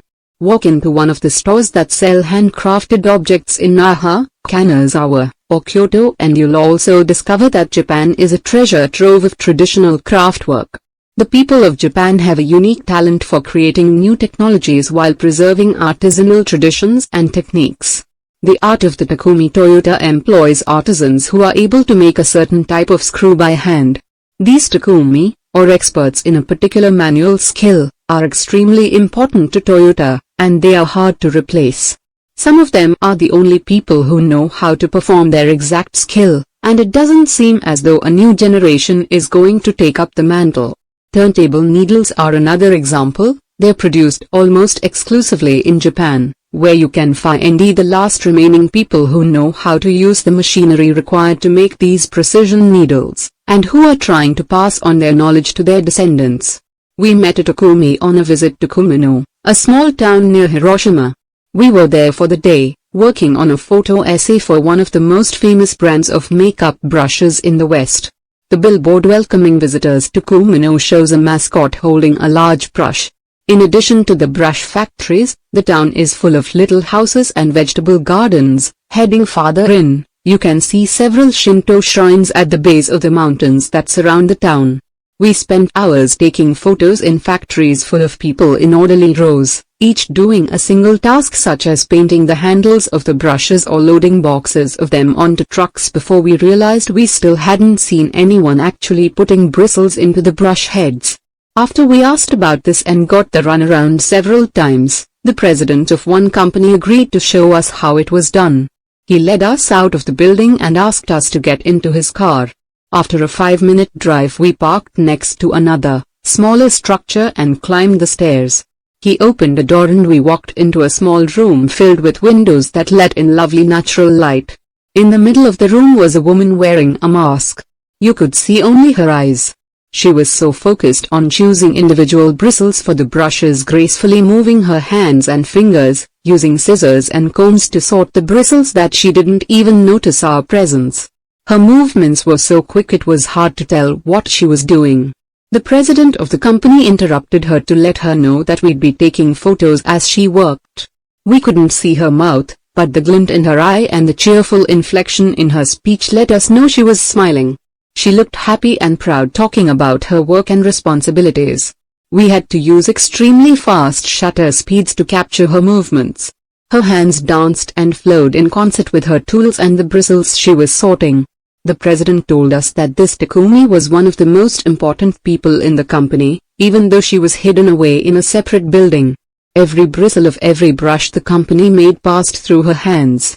Steve Jobs in Japan. Apple co-founder Steve Jobs was a big fan of Japan. Not only did he visit the Sony factories in the 1980s and adopt many of their methods when he founded Apple, he was also captivated by the simplicity and quality of Japanese porcelain in Kyoto. It was not, however, an artisan from Kyoto who won Steve Jobs' devotion, but rather a Takumi from Toyama named Yukio Shokunaga, who used a technique called Echusei Toyaki, known by only a few. On a visit to Kyoto, Jobs heard of an exhibition of Shokunaga's work. He immediately understood that there was something special about Shokunaga's porcelain. As a matter of fact, he bought several cups, vases, and plates, and went back to the show 3 times that week. Jobs returned to Kyoto several times over the course of his life in search of inspiration, and ended up meeting Shokunaga in person.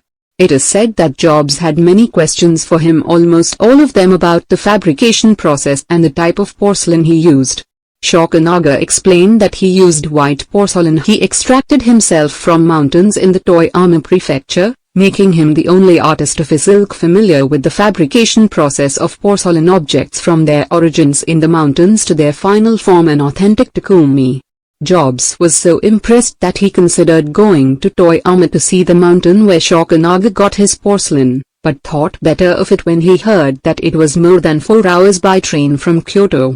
In an interview after Jobs' death, Shokunaga said he was very proud that his work had been appreciated by the man who created the iPhone. He added that Jobs' last purchase from him had been a set of 12 teacups. Jobs had asked for something special, a new style. To satisfy this request, Shokunaga made 150 teacups in the process of testing out new ideas.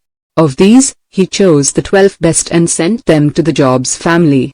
Ever since his 5-year trip to Japan, Jobs was fascinated and inspired by the country's artisans, engineers, especially at Sony, philosophy, especially Zen, and cuisine, especially sushi.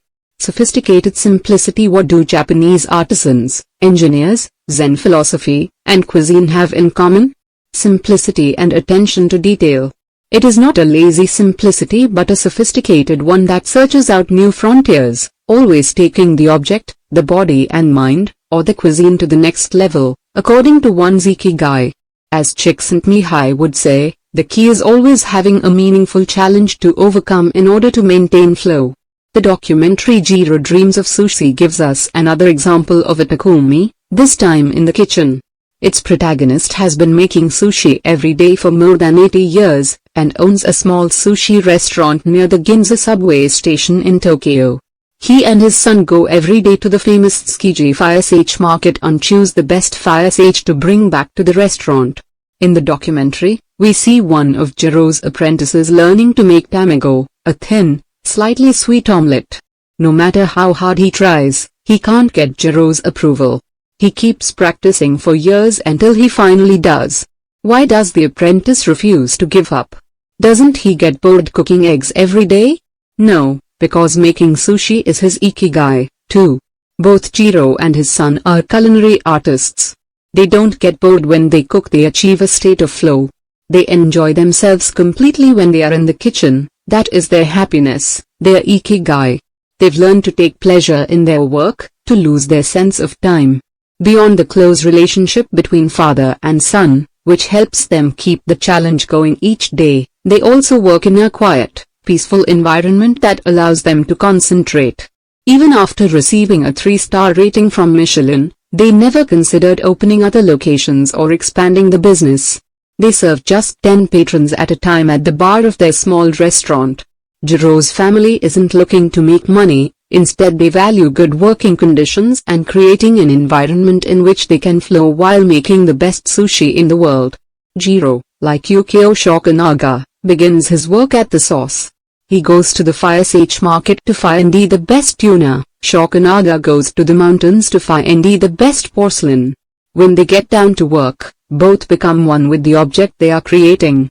This unity with the object that they reach in a state of flow takes on special meaning in Japan, where, according to Shintoism, forests, trees, and objects have a kami, spirit or god, within them. When someone, whether an artist, an engineer, or a chef, sets out to create something, his or her responsibility is to use nature to give it life while respecting that nature at every moment.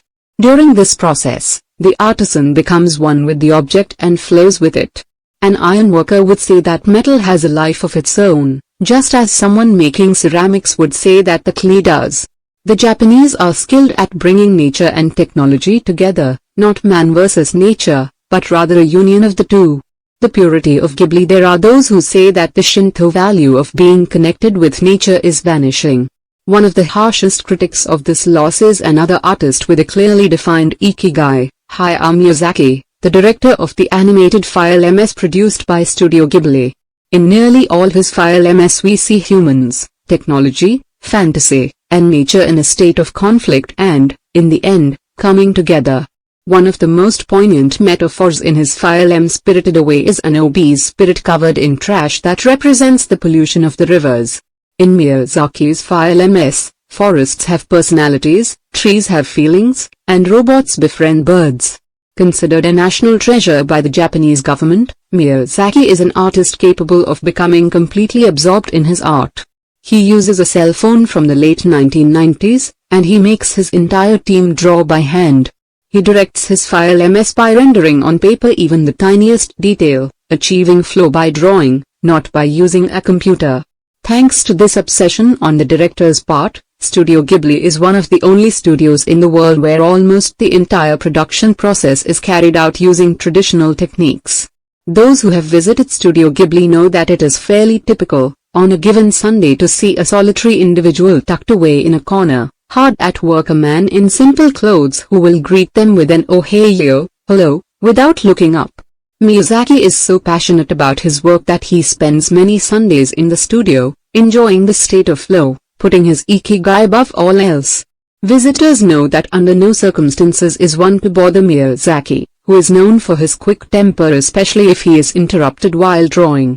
In 2013, Miyazaki announced he was going to retire. To commemorate his retirement, the television station NHK made a documentary showing him in his last days at work. He is drawing in nearly every scene of the File M. In one scene, several of his colleagues are seen coming out of a meeting, and there he is, drawing in a corner, paying no attention to them. In another scene, he is shown walking to work on December 30th, a national holiday in Japan, and opening the doors of Studio Ghibli so he can spend the day there, drawing alone. Miyazaki can't stop drawing. The day after his retirement, instead of going on vacation or staying at home, he went to Studio Ghibli and sat down to draw. His colleagues put on their best poker faces, not knowing what to say. 1 year later, he announced he wouldn't make any more feature File MS but that he would keep on drawing until the day he died. Can someone really retire if he is passionate about what he does? The recluses. It is not only the Japanese who have this capacity, there are artists and scientists all over the world with strong, clear ikigais. They do what they love until their dying day.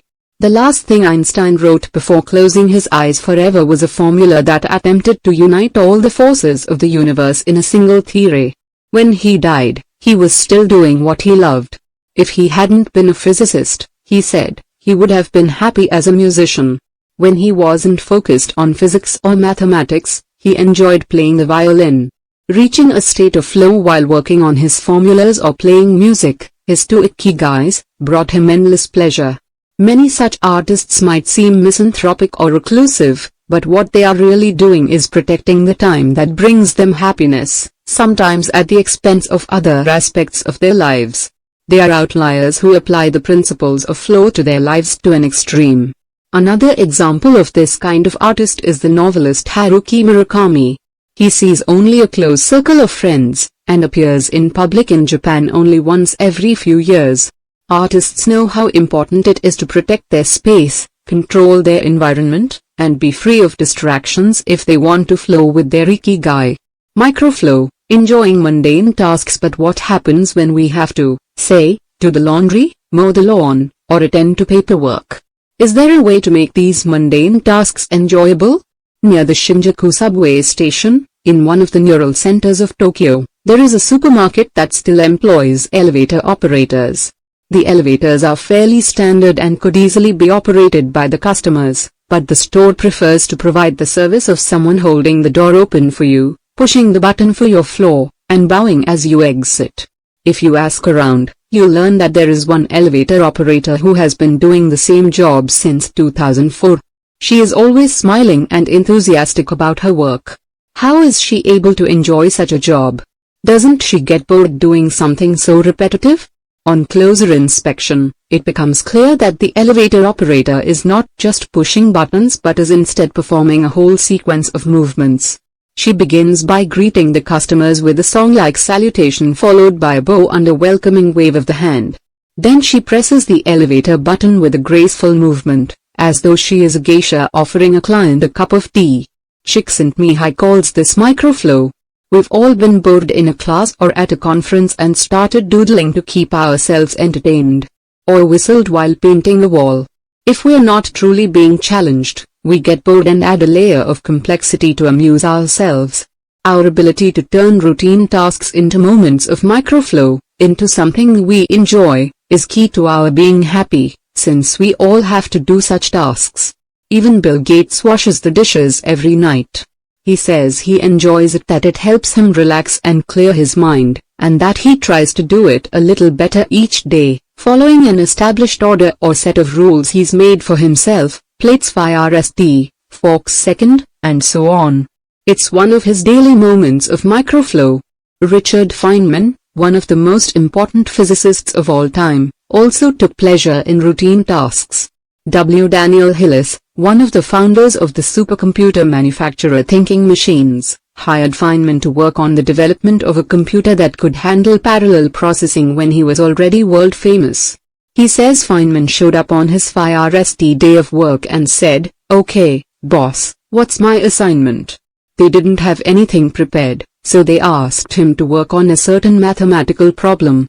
He immediately realized they were giving him an irrelevant task to keep him busy and said, "That sounds like a bunch of baloney, give me something real to do." So they sent him to a nearby shop to buy office supplies, and he completed his assignment with a smile on his face. When he didn't have something important to do or needed to rest his mind, Feynman dedicated himself to microflowing, say, painting the office walls. Weeks later, after visiting the Thinking Machines offices, a group of investors declared, "You have a Nobel laureate in there painting walls and soldering circuits." Instant vacations, getting there through meditation. Training the mind can get us to a place of flow more quickly. Meditation is one way to exercise our mental muscles.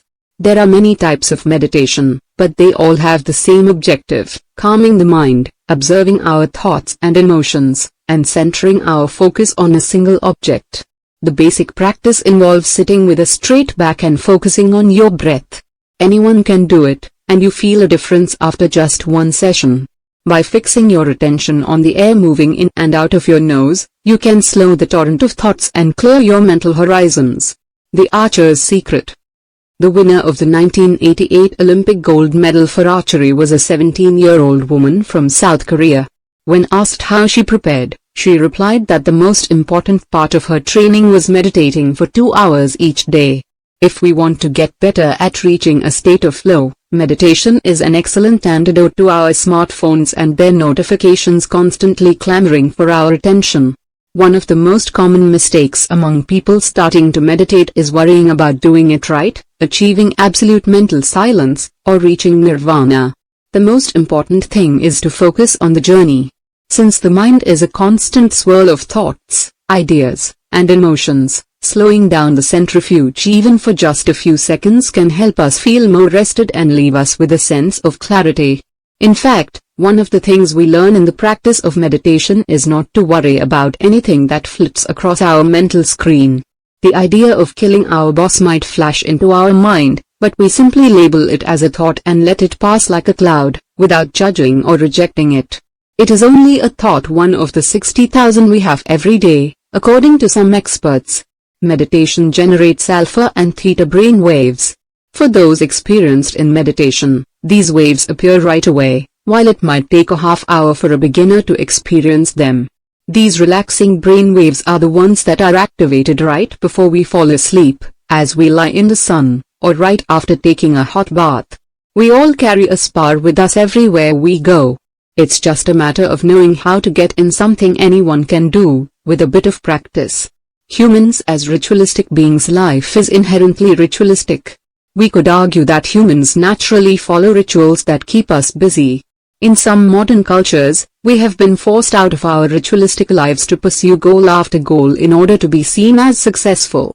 But throughout history, humans have always been busy. We were hunting, cooking, farming, exploring, and raising families, activities that were structured as rituals to keep us busy throughout our days. But in an unusual way, rituals still permeate daily life and business practices in modern Japan. The main religions in Japan, Confucianism, Buddhism, and Shintoism, are all ones in which the rituals are more important than absolute rules.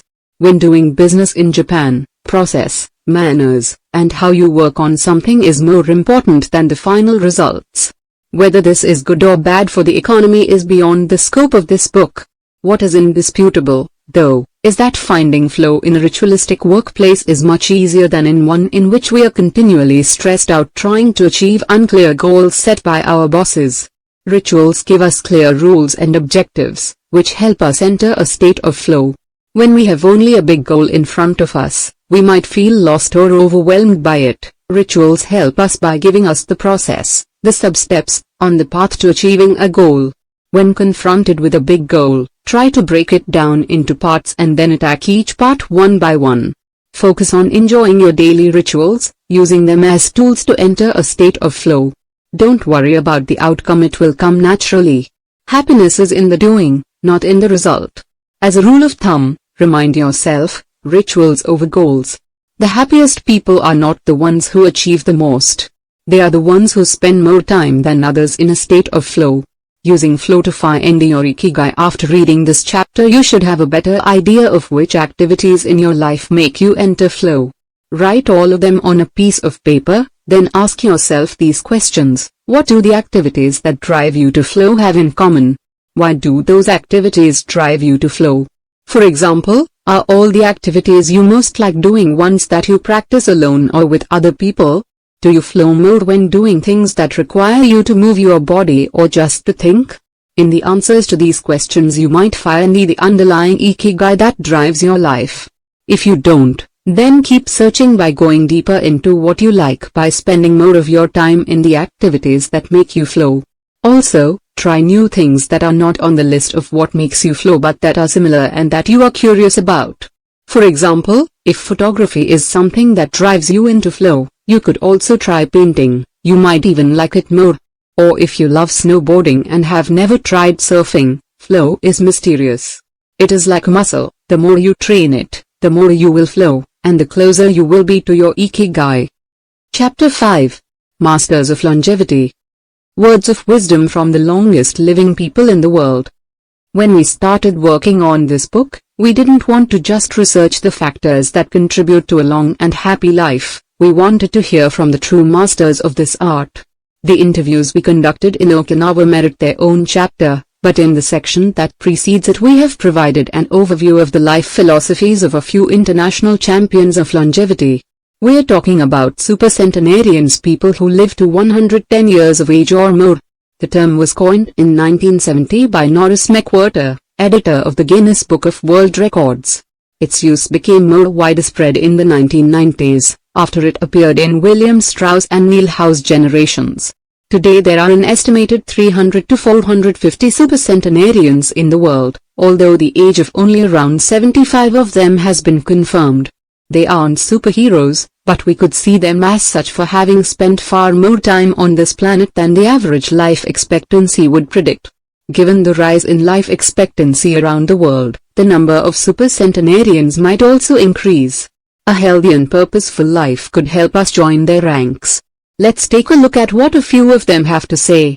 Misao Okawa, 117, eat and sleep, and you'll live a long time. You have to learn to relax. According to the Gerontology Research Group, until April 2015, the oldest living person in the world was Misao Okawa, who passed away in a care facility in Osaka, Japan, after living for 117 years and 27 days. The daughter of a textile merchant, she was born in 1898, when Spain lost its colonies in Cuba and the Philippines, and the United States annexed Hawaii and launched Pepsi-Cola. Until she was 110, this woman who lived in 3 different centuries cared for herself unassisted. When specialists asked about her self-care routine, Misao answered simply, eating sushi and sleeping, to which we should add, having a tremendous thirst for life. When they inquired about her secret for longevity, she answered with a smile, I ask myself the same thing. Proof that Japan continues to be a factory of long life. In July of the same year Shikari Momai passed away at 112 years and 150 days old. At the time he was the oldest man in the world, though he was younger than 57 women. Maria Kupovela, 116, I've never eaten meat in my life. Born in Ecuador in 1889, Maria Kupovela was recognized by Guinness as the world's oldest person. She died of pneumonia in 2006, at 116 years and 347 days old, leaving behind 3 children, 12 grandchildren, and 20 great and great-great-grandchildren. She gave one of her last interviews at age 107, sharing her memories and her thoughts. I'm happy, and I give thanks to God, who keeps me going. I never thought I'd live so long. I thought I'd die long ago. My husband, Antonio Kupovela, was the captain of a ship. He passed away at 84. We had 2 daughters and a son, and now I have many grandchildren and great-grandchildren. Things were better, back in the old days. People behaved better. We used to dance, but we were more restrained. There was this one song I loved dancing to, Maria by Luis Salacon. I still remember most of the words. I also remember many prayers, and say them every day. I like the waltz, and can still dance it. I also still make crafts. I still do some of the things I did when I was in school. When she had finished recalling her past, she began to dance, one of her great passions, with an energy that made her seem decades younger. When asked about her secret for longevity, she responded simply, I don't know what the secret to long life is. The only thing I do is I've never eaten meat in my life. I attribute it to that. Jean Carl Moe, 122, everything's fine. Born in Arles, France, in February 1875, Jean Carl Moe lived until August 4, 1997, making her, at 122, the oldest person of verified age in history. She jokingly said that she competed with Methuselah, and there is no question that she broke numerous records as she went on celebrating birthdays. She died of natural causes at the end of a happy life during which she denied herself almost nothing. She rode a bicycle until she turned 100. She lived on her own until 110, when she agreed to move into a nursing home after accidentally starting a small fire in her apartment. She stopped smoking at 120, when her cataracts started making it hard for her to bring a cigarette to her lips. One of her secrets may have been her sense of humor. As she said on her 120th birthday, I see badly, I hear badly, and I feel bad, but everything's fine. Walter Groening, 114, if you keep your mind and body busy, you'll be around a long time. Born in Minnesota in 1896, Walter Groening was able to see 3 centuries in his lifetime.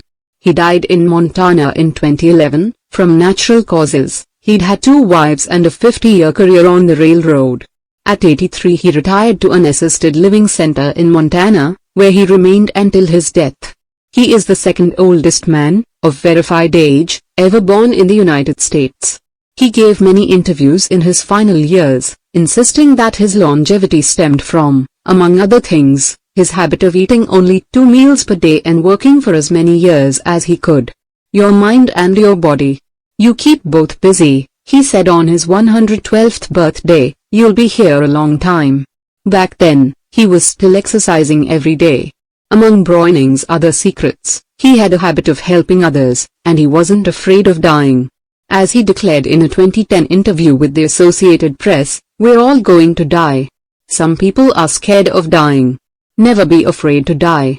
Because you are born to die. Before passing away in 2011, he is said to have told a pastor that he'd made a deal with God. If he wasn't going to get better, it was time to go. Alexander Rimich, 111, I just haven't died yet. Born in Poland in 1903, Alexander Rimich was a chemist and parapsychologist residing in the United States who, after the death of his predecessor in 2014, became the oldest man of authenticated age in the world. Rimich himself died shortly thereafter, in June of that year, leaving behind a long life rich with experiences. Immature attributed his longevity to, among other things, never drinking alcohol. "It's not as though I'd won the Nobel Prize," he said upon being declared the world's oldest man. "I never thought I'd get to be so old." When asked about his secret to living so long, his answer was, "I don't know. I just haven't died yet." Ikigai artists. The secret to long life, however, is not held by supercentenarians alone. There are many people of advanced age who, though they haven't made it into Guinness World Records, offer us inspiration and ideas for bringing energy and meaning to our lives. Artists, for example, who carry the torch of their Ikigai instead of retiring, have this power. Art, in all its forms, is an Ikigai that can bring happiness and purpose to our days. Enjoying or creating beauty is free, and something all human beings have access to. Hokusai, the Japanese artist who made woodblock prints in the ukiyo-e style and lived for 88 years, from the mid-18th to the mid-19th century, added this postscript to the 5th edition of his 100 Views of Mount Fuji: "All that I have produced before the age of 70 is not worth being counted. It is at the age of 73 that I have somewhat begun to understand the structure of true nature, of animals and grasses, and trees and birds, and fishes and insects. Consequently at 80 years of age I shall have made still more progress. At 90 I hope to have penetrated into the mystery of things. At 100 years of age I should have reached decidedly a marvelous degree, and when I shall be 110, all that I do, every point and every line, shall be instinct with life." In the pages that follow, we've collected some of the most inspirational words from artists interviewed by Camille Sweeney for the New York Times. Of those still living, none have retired, and all still enjoy their passion, which they plan to pursue until their final breath, demonstrating that when you have a clear purpose, no one can stop you. The actor Christopher Plummer, still working at 86, reveals a dark desire shared by many who love the profession: "We want to drop dead on stage. That would be a nice theatrical way to go." Osamu Tezuka, the father of modern Japanese manga, shared this feeling. Before he died in 1989, his last words as he drew one final cartoon were, "Please, just let me work." The 86-year-old filmmaker Frederick Wiseman declared on a stroll through Paris that he likes to work, which is why he does it with such intensity. "Everybody complains about their aches and pains and all that, but my friends are either dead or are still working," he said. Carmen Herrera, a painter who just entered her 100th year, sold her 5th canvas at age 89. Today her work is in the permanent collections of the Tate Modern and the Museum of Modern Art. When asked how she viewed her future, she responded, "I am always waiting to finish the next thing. Absurd, I know. I go day by day. Never stop learning. You may grow old and trembling in your anatomies, you may lie awake at night listening to the disorder of your veins, you may miss your only love, you may see the world about you devastated by evil lunatics, or know your honor trampled in the sewers of baser minds. There is only one thing for it then to learn. Learn why the world wags and what wags it. That is the only thing which the mind can never exhaust, never alienate, never be tortured by, never fear or distrust, and never dream of regretting." Th. White, the once and future king for his part, naturalist and author Edward O. Wilson asserted, "I feel I have enough experience to join those who are addressing big questions." About 10 years ago, when I began reading and thinking more broadly about the questions of what are we, where did we come from and where are we going, I was astonished at how little this was being done. Ellsworth Kelly, an artist who passed away in 2015 at the age of 92, assured us that the idea that we lose our faculties with age is, in part, a myth, because instead we develop a greater clarity and capacity for observation. It's one thing about getting older, you see more. Every day I'm continuing to see new things. That's why there are new paintings. At 86, the architect Frank Carey reminds us that some buildings can take 7 years from the time you're hired until you're finished, a fact that favors a patient attitude with regard to the passage of time. The man responsible for the Guggenheim Museum Bilbao, however, knows how to live in the here and now. You stay in your time. You don't go backward. I think if you relate to the time you're in, you keep your eyes and ears open, read the paper, see what's going on, stay curious about everything, you will automatically be in your time. Longevity in Japan. Because of its robust civil registry, many of those verified as having lived the longest are found in the United States. However, there are many centenarians living in remote villages in other countries. A peaceful life in the countryside seems pretty common among people who have watched a century pass.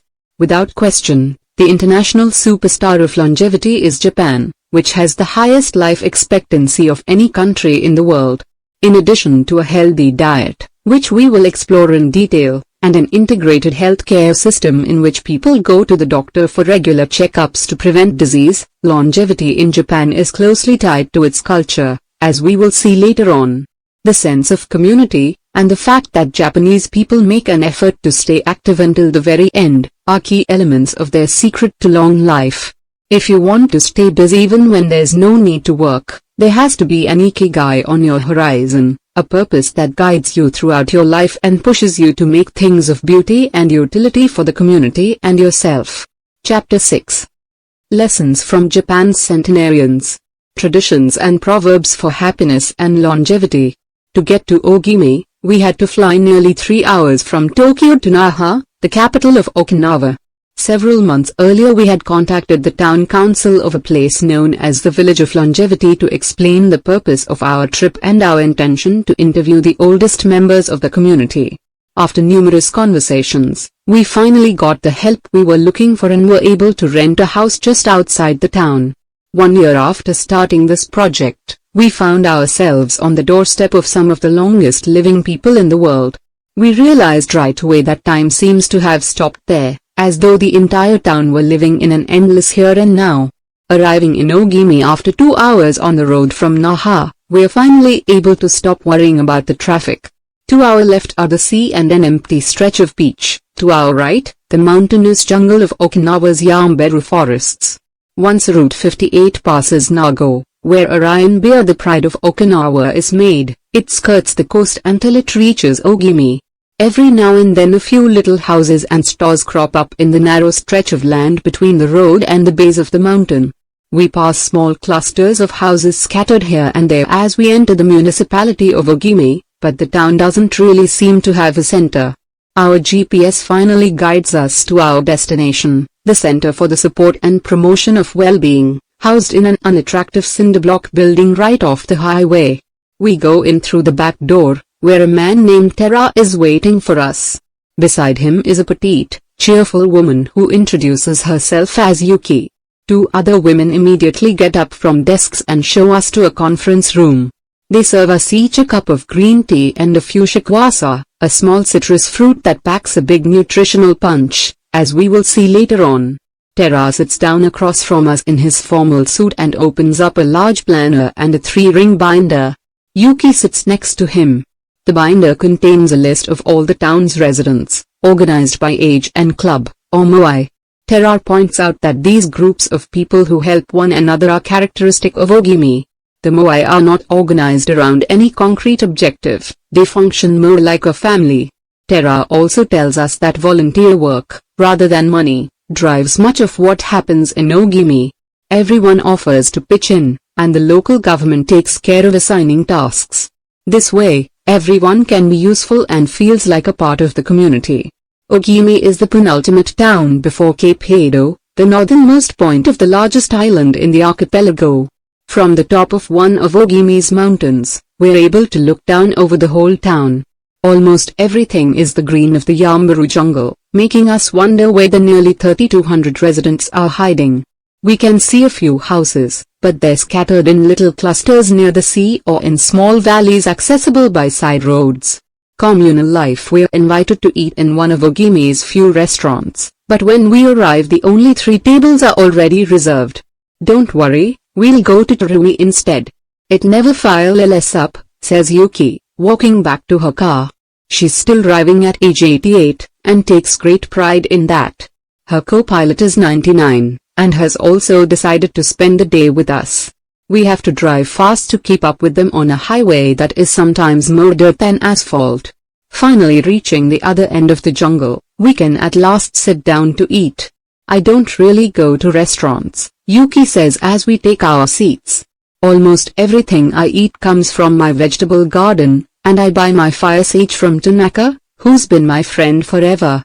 The restaurant is right by the sea and seems like something from the planet Tatooine, from Star Wars. The menu boasts in large letters that it serves slow food prepared with organic vegetables grown in the town. But really, Yuki continues, food is the least important thing. She is extroverted, and rather pretty. She likes to talk about her role as the director of several associations run by the local government. Food won't help you live longer, she says, bringing to her lips a bite of the diminutive confection that followed our meal. The secret is smiling and having a good time. There are no bars and only a few restaurants in Ogimi, but those who live there enjoy a rich social life that revolves around community centers. The town is divided into 17 neighborhoods, and each one has a president and several people in charge of things like culture, festivals, social activities, and longevity. Residents pay close attention to this last category. We're invited to the community center of one of the 17 neighborhoods. It is an old building right next to one of the mountains of the Yambaru jungle, home to Banagaya, the town's iconic sprites. The Banagaya spirits of the Yambaru jungle. Banagaya are magical creatures that inhabit the Yambaru jungle near Ogimi and its surrounding towns. They manifest as children with long red hair, and like to hide in the jungle's Goryumaru, banyan, trees and go fishing on the beach. Many of Okinawa's stories and fables are about Banagaya sprites. They are mischievous, playful, and unpredictable. Locals say that the Banagaya love the mountains, rivers, sea, trees, earth, wind, and animals, and that if you want to befriend them, you have to show respect for nature. A birthday party. When we arrive at the neighborhood's community center, we are greeted by a group of about 20 people who proudly proclaim, "The youngest among us is 83. We conduct our interviews at a large table while drinking green tea. When we finish, we are brought to an event space, where we celebrate the birthdays of 3 members of the group. One woman is turning 99, another 94, and one young man has just reached 89. We sing a few songs popular in the village and finish up with happy birthday in English. The woman turning 99 blows out the candles and thanks everyone for coming to her party. We eat homemade shikwasa cake and end up dancing and celebrating as though it were the birthday of a 20-something. It's the first party, but not the last, that we'll attend during our week in the village. We'll also do karaoke with a group of seniors who sing better than we do, and attend a traditional festival with local bands, dancers, and food stands at the foot of a mountain. Celebrate each day. Together celebrations seem to be an essential part of life in Ogimi. We're invited to watch a game of gateball, one of the most popular sports among Okinawa's older residents. It involves hitting a ball with a mallet-like stick. It is a low-impact sport that can be played anywhere, and is a good excuse to move around and have fun as a group. The residents hold local competitions, and there is no age limit for participants. We participate in the weekly game and lose to a woman who recently turned 104. Everyone cheers, and the defeated look on our faces elicits laughter. In addition to playing and celebrating as a community, spirituality is also essential to the happiness of the village's residents. The gods of Okinawa. The main religion in Okinawa is known as Ryukyu Shinto. Ryukyu is the original name of the Okinawa archipelago, and Shinto means the path of the gods. Ryukyu Shinto combines elements of Chinese Taoism, Confucianism, Buddhism, and Shintoism with shamanistic and animistic elements. According to this ancient faith, the world is populated by an infinite number of spirits divided into several types: spirits of the home, of the forest, of the trees, and of the mountains. It is important to appease these spirits through rituals and festivals, and by consecrating sacred grounds. Okinawa is full of sacred jungles and forests, where many of the 2 main kinds of temples are found, the Udki and the Ugenchu. We visited an Ugenchu, or small, open-air temple adorned with incense and coins, next to a waterfall in Ogimi. The Udki is a collection of stones where people go to pray and where, supposedly, spirits gather. In Okinawa's religious practice, women are considered spiritually superior to men, whereas the opposite is true of traditional Shintoism in the rest of Japan. Yuta are women chosen as mediums by their communities to make contact with the spirit realm through traditional rites. Ancestor worship is another important feature of spiritual practice in Okinawa, and in Japan in general. The home of each generation's firstborn usually contains a butsudan, or small altar, used to pray for and make offerings to the family's ancestors. Mabui.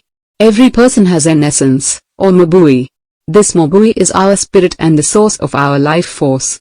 It is immortal and makes us who we are. Sometimes, the mabui of someone who has died is trapped in the body of a living person. This situation requires a separation ritual to free the mabui of the deceased. It often happens when a person dies suddenly, especially at a young age, and his or her mabui does not want to move on to the realm of the dead. A mabui can also be passed from person to person by physical contact. A grandmother who leaves her granddaughter a ring transfers a part of her mabui to her. Photographs can also be a medium for passing mabui among people. The older, the stronger. Looking back, our days in Ogimi were intense but relaxed, sort of like the lifestyle of the locals, who always seemed to be busy with important tasks but who, upon closer inspection, did everything with a sense of calm. They were always pursuing their Ikigai, but they were never in a rush. Not only did they seem to be happily busy, but we also noticed that they followed the other principles for happiness that Washington Burnap stated 200 years ago. The grand essentials to happiness in this life are something to do, something to love, and something to hope for. On our last day, we went to buy gifts at a small market at the edge of town. The only things sold there are local vegetables, green tea, and shikwasa juice, along with bottles of water from a spring hidden in the Yambaru forests, bearing labels that read longevity water. We bought ourselves some of this longevity water and drank it in the parking lot, looking out over the sea and hoping that the little bottles that promised a magic elixir would bring us health and long life, and would help us find our own Ikigai. Then we took a photo with a statue of a Bunagaya, and walked up to it one last time to read the inscription, a declaration from the town where people live longest. At 80 I am still a child. When I come to see you at 90, send me away to wait until I'm 100. The older, the stronger. Let us not depend too much on our children as we age. If you seek long life and health, you are welcome in our village, where you will be blessed by nature, and together we will discover the secret to longevity. April 23, 1993. Ogimi Federation of Senior Citizen Clubs. The interviews. Over the course of a week we conducted a total of 100 interviews, asking the eldest members of the community about their life philosophy, their Ikigai, and the secrets to longevity.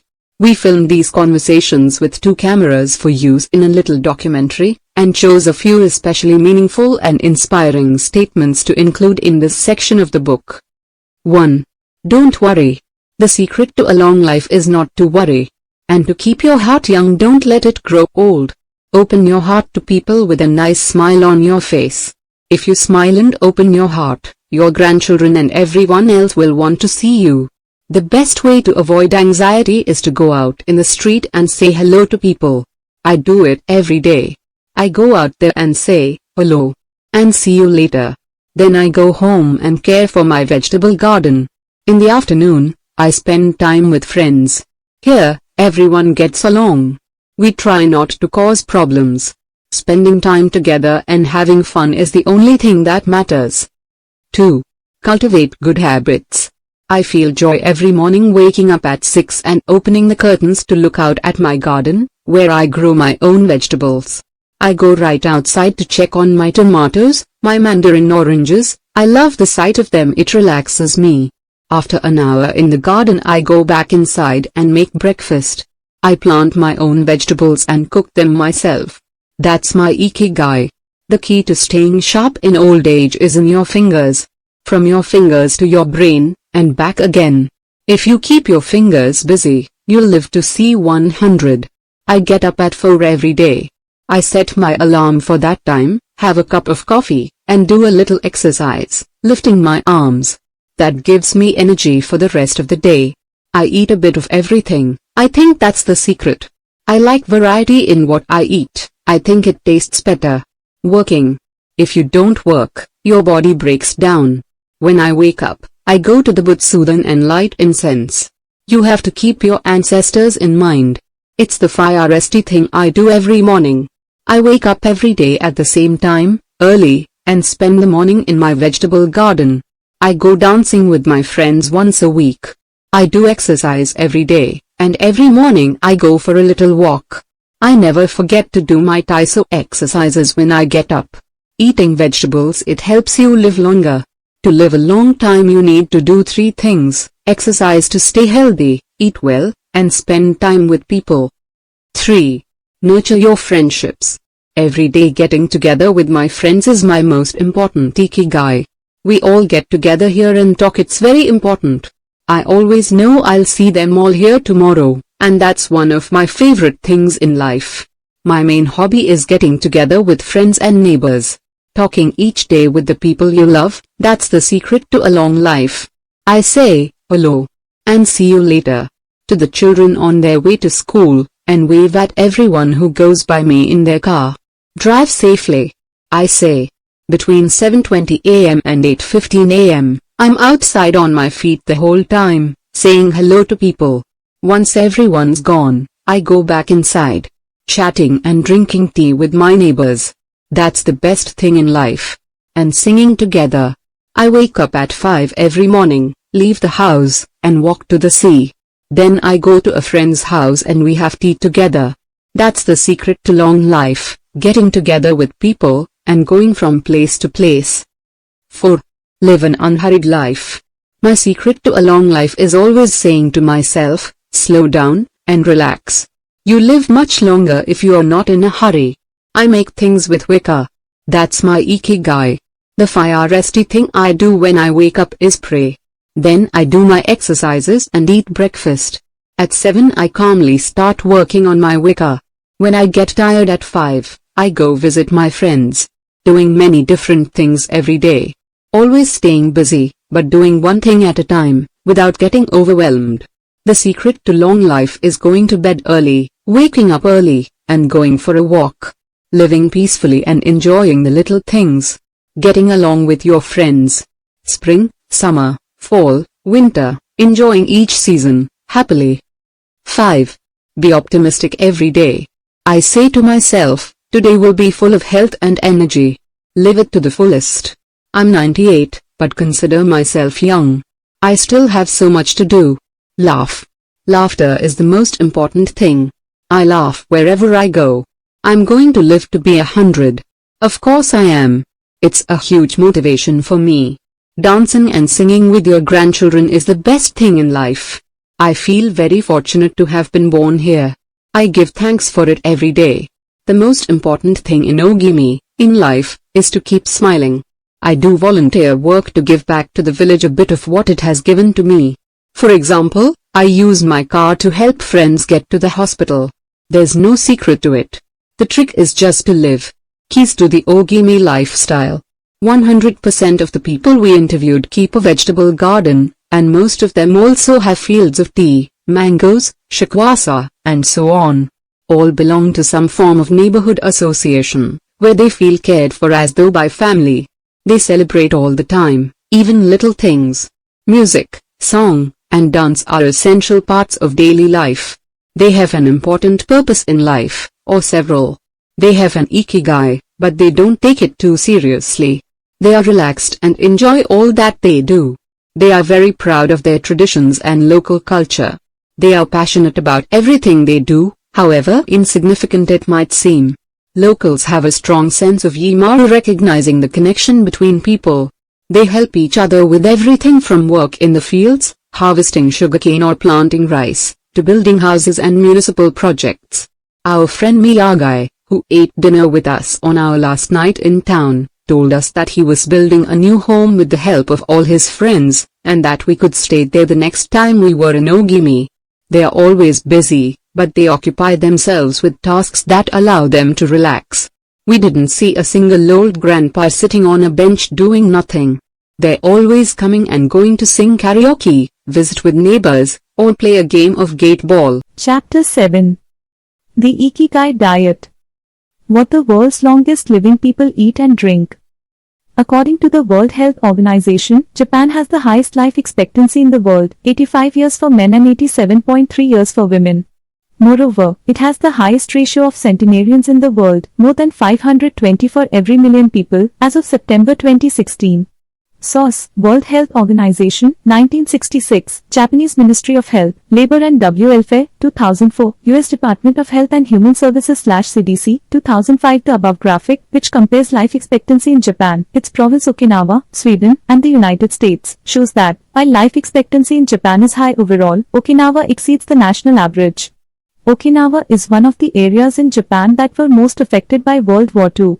As a result not only of conflicts on the battlefield but also of hunger and a lack of resources once the war ended, the average life expectancy was not very high during the 1940s and 1950s. As Okinawans recovered from the destruction, however, they came to be some of the country's longest living citizens. What secrets to long life do the Japanese hold? What is it about Okinawa that makes it the best of the best in terms of life expectancy? Experts point out that, for one thing, Okinawa is the only province in Japan without trains. Its residents have to walk or cycle when not driving. It is also the only province that has managed to follow the Japanese government's recommendation of eating less than 10 grams of salt per day. Okinawa's miracle diet. The mortality rate from cardiovascular disease in Okinawa is the lowest in Japan, and diet almost certainly has a lot to do with this. It is no coincidence that the Okinawa diet is so often discussed around the world at panels on nutrition. The most concrete and widely cited data on diet in Okinawa come from studies by Makoto Suzuki, a cardiologist at the University of the Yokyush, who has published more than 700 scientific articles on nutrition and aging in Okinawa since 1970. Bradley J. Wilcox and D. Craig Wilcox joined Makoto Suzuki's research team and published a book considered the Bible on the subject, the Okinawa Program. They reached the following conclusions. Locals eat a wide variety of foods, especially vegetables. Variety seems to be key. A study of Okinawa centenarians showed that they ate 206 different foods, including spices, on a regular basis. They ate an average of 18 different foods each day, a striking contrast to the nutritional poverty of our fast food culture. They eat at least 5 servings of fruits and vegetables every day. At least 7 types of fruits and vegetables are consumed by Okinawans on a daily basis. The easiest way to check if there is enough variety on your table is to make sure you're eating the rainbow. A table featuring red peppers, carrots, spinach, cauliflower and eggplant, for example, offers great color and variety. Vegetables, potatoes, legumes, and soy products such as tofu are the staples of an Okinawan's diet. More than 30% of their daily calories comes from vegetables. Grains are the foundation of their diet. Japanese people eat white rice every day, sometimes adding noodles. Rice is the primary food in Okinawa, as well. They rarely eat sugar, and if they do, it's cane sugar. We drove through several sugarcane fields every morning on our way to Ogini, and even drank a glass of cane juice at Nakajin Castle. Beside the stall selling the juice was a sign describing the anti-carcinogenic benefits of sugarcane. In addition to these basic dietary principles, Okinawans eat fish an average of 3 times per week. Unlike in other parts of Japan, the most frequently consumed meat is pork, though locals eat it only once or twice per week. Along these lines, Makoto Suzuki's studies indicate the following. Okinawans consume, in general, 1/3 as much sugar as the rest of Japan's population, which means that sweets and chocolate are much less a part of their diet. They also eat practically half as much salt as the rest of Japan, 7 grams per day, compared to an average of 12. They consume fewer calories, an average of 1785 per day, compared to 2068 in the rest of Japan. In fact, low caloric intake is common among the 5 blue zones. Hara-hachi-bu. This brings us back to the 80% rule we mentioned in the Fire-Tea chapter, a concept known in Japanese as hara-hachi-bu. It's easy to do. When you notice you're almost full but could have a little more, just stop eating. One easy way to start applying the concept of hara-hachi-bu is to skip dessert. Or to reduce portion size. The idea is to still be a little bit hungry when you finish. This is why portion size tends to be much smaller in Japan than in the West. Food isn't served as appetizers, main courses, and dessert. Instead, it's much more common to see everything presented at once on small plates, one with rice, another with vegetables, a bowl of miso soup, and something to snack on. Serving food on many small plates makes it easier to avoid eating too much, and facilitates the varied diet discussed at the beginning of this chapter. Hara Hachibu is an ancient practice. The 12th century book on Zen Buddhism Zozen Yujinki recommends eating 2/3 as much as you might want to. Eating less than one might want is common among all Buddhist temples in the East. Perhaps Buddhism recognized the benefits of limiting caloric intake more than 9 centuries ago. So, eat less to live longer? Few would challenge this idea. Without taking it to the extreme of malnutrition, of course, eating fewer calories than our bodies ask for seems to increase longevity. The key to staying healthy while consuming fewer calories is eating foods with a high nutritional value, especially superfoods, and avoiding those that add to our overall caloric intake but offer little to no nutritional value. The calorie restriction we've been discussing is one of the most effective ways to add years to your life. If the body regularly consumes enough, or too many, calories, it gets lethargic and starts to wear down, expending significant energy on digestion alone. Another benefit of calorie restriction is that it reduces levels of IGF-1, insulin-like growth factor 1, in the body. IGF-1 is a protein that plays a significant role in the aging process. It seems that one of the reasons humans and animals age is an excess of this protein in their blood. Whether calorie restriction will extend lifespan in humans is not yet known, but data increasingly indicate that moderate calorie restriction with adequate nutrition has a powerful protective effect against obesity, type 2 diabetes, inflammation, hypertension, and cardiovascular disease and reduces metabolic risk factors associated with cancer. An alternative to following the 80% rule on a daily basis is to fast for 1 or 2 days each week. The 5-2, or fasting, diet recommends 2 days of fasting, consuming fewer than 500 calories every week and eating normally on the other 5 days. Among its many benefits, fasting helps cleanse the digestive system and allows it to rest. 15 natural antioxidants found in the Okinawan diet. Antioxidants are molecules that slow the oxidation process in cells, neutralizing the free radicals that cause damage and accelerate aging. The antioxidant power of green tea, for example, is well known and will be discussed later at greater length.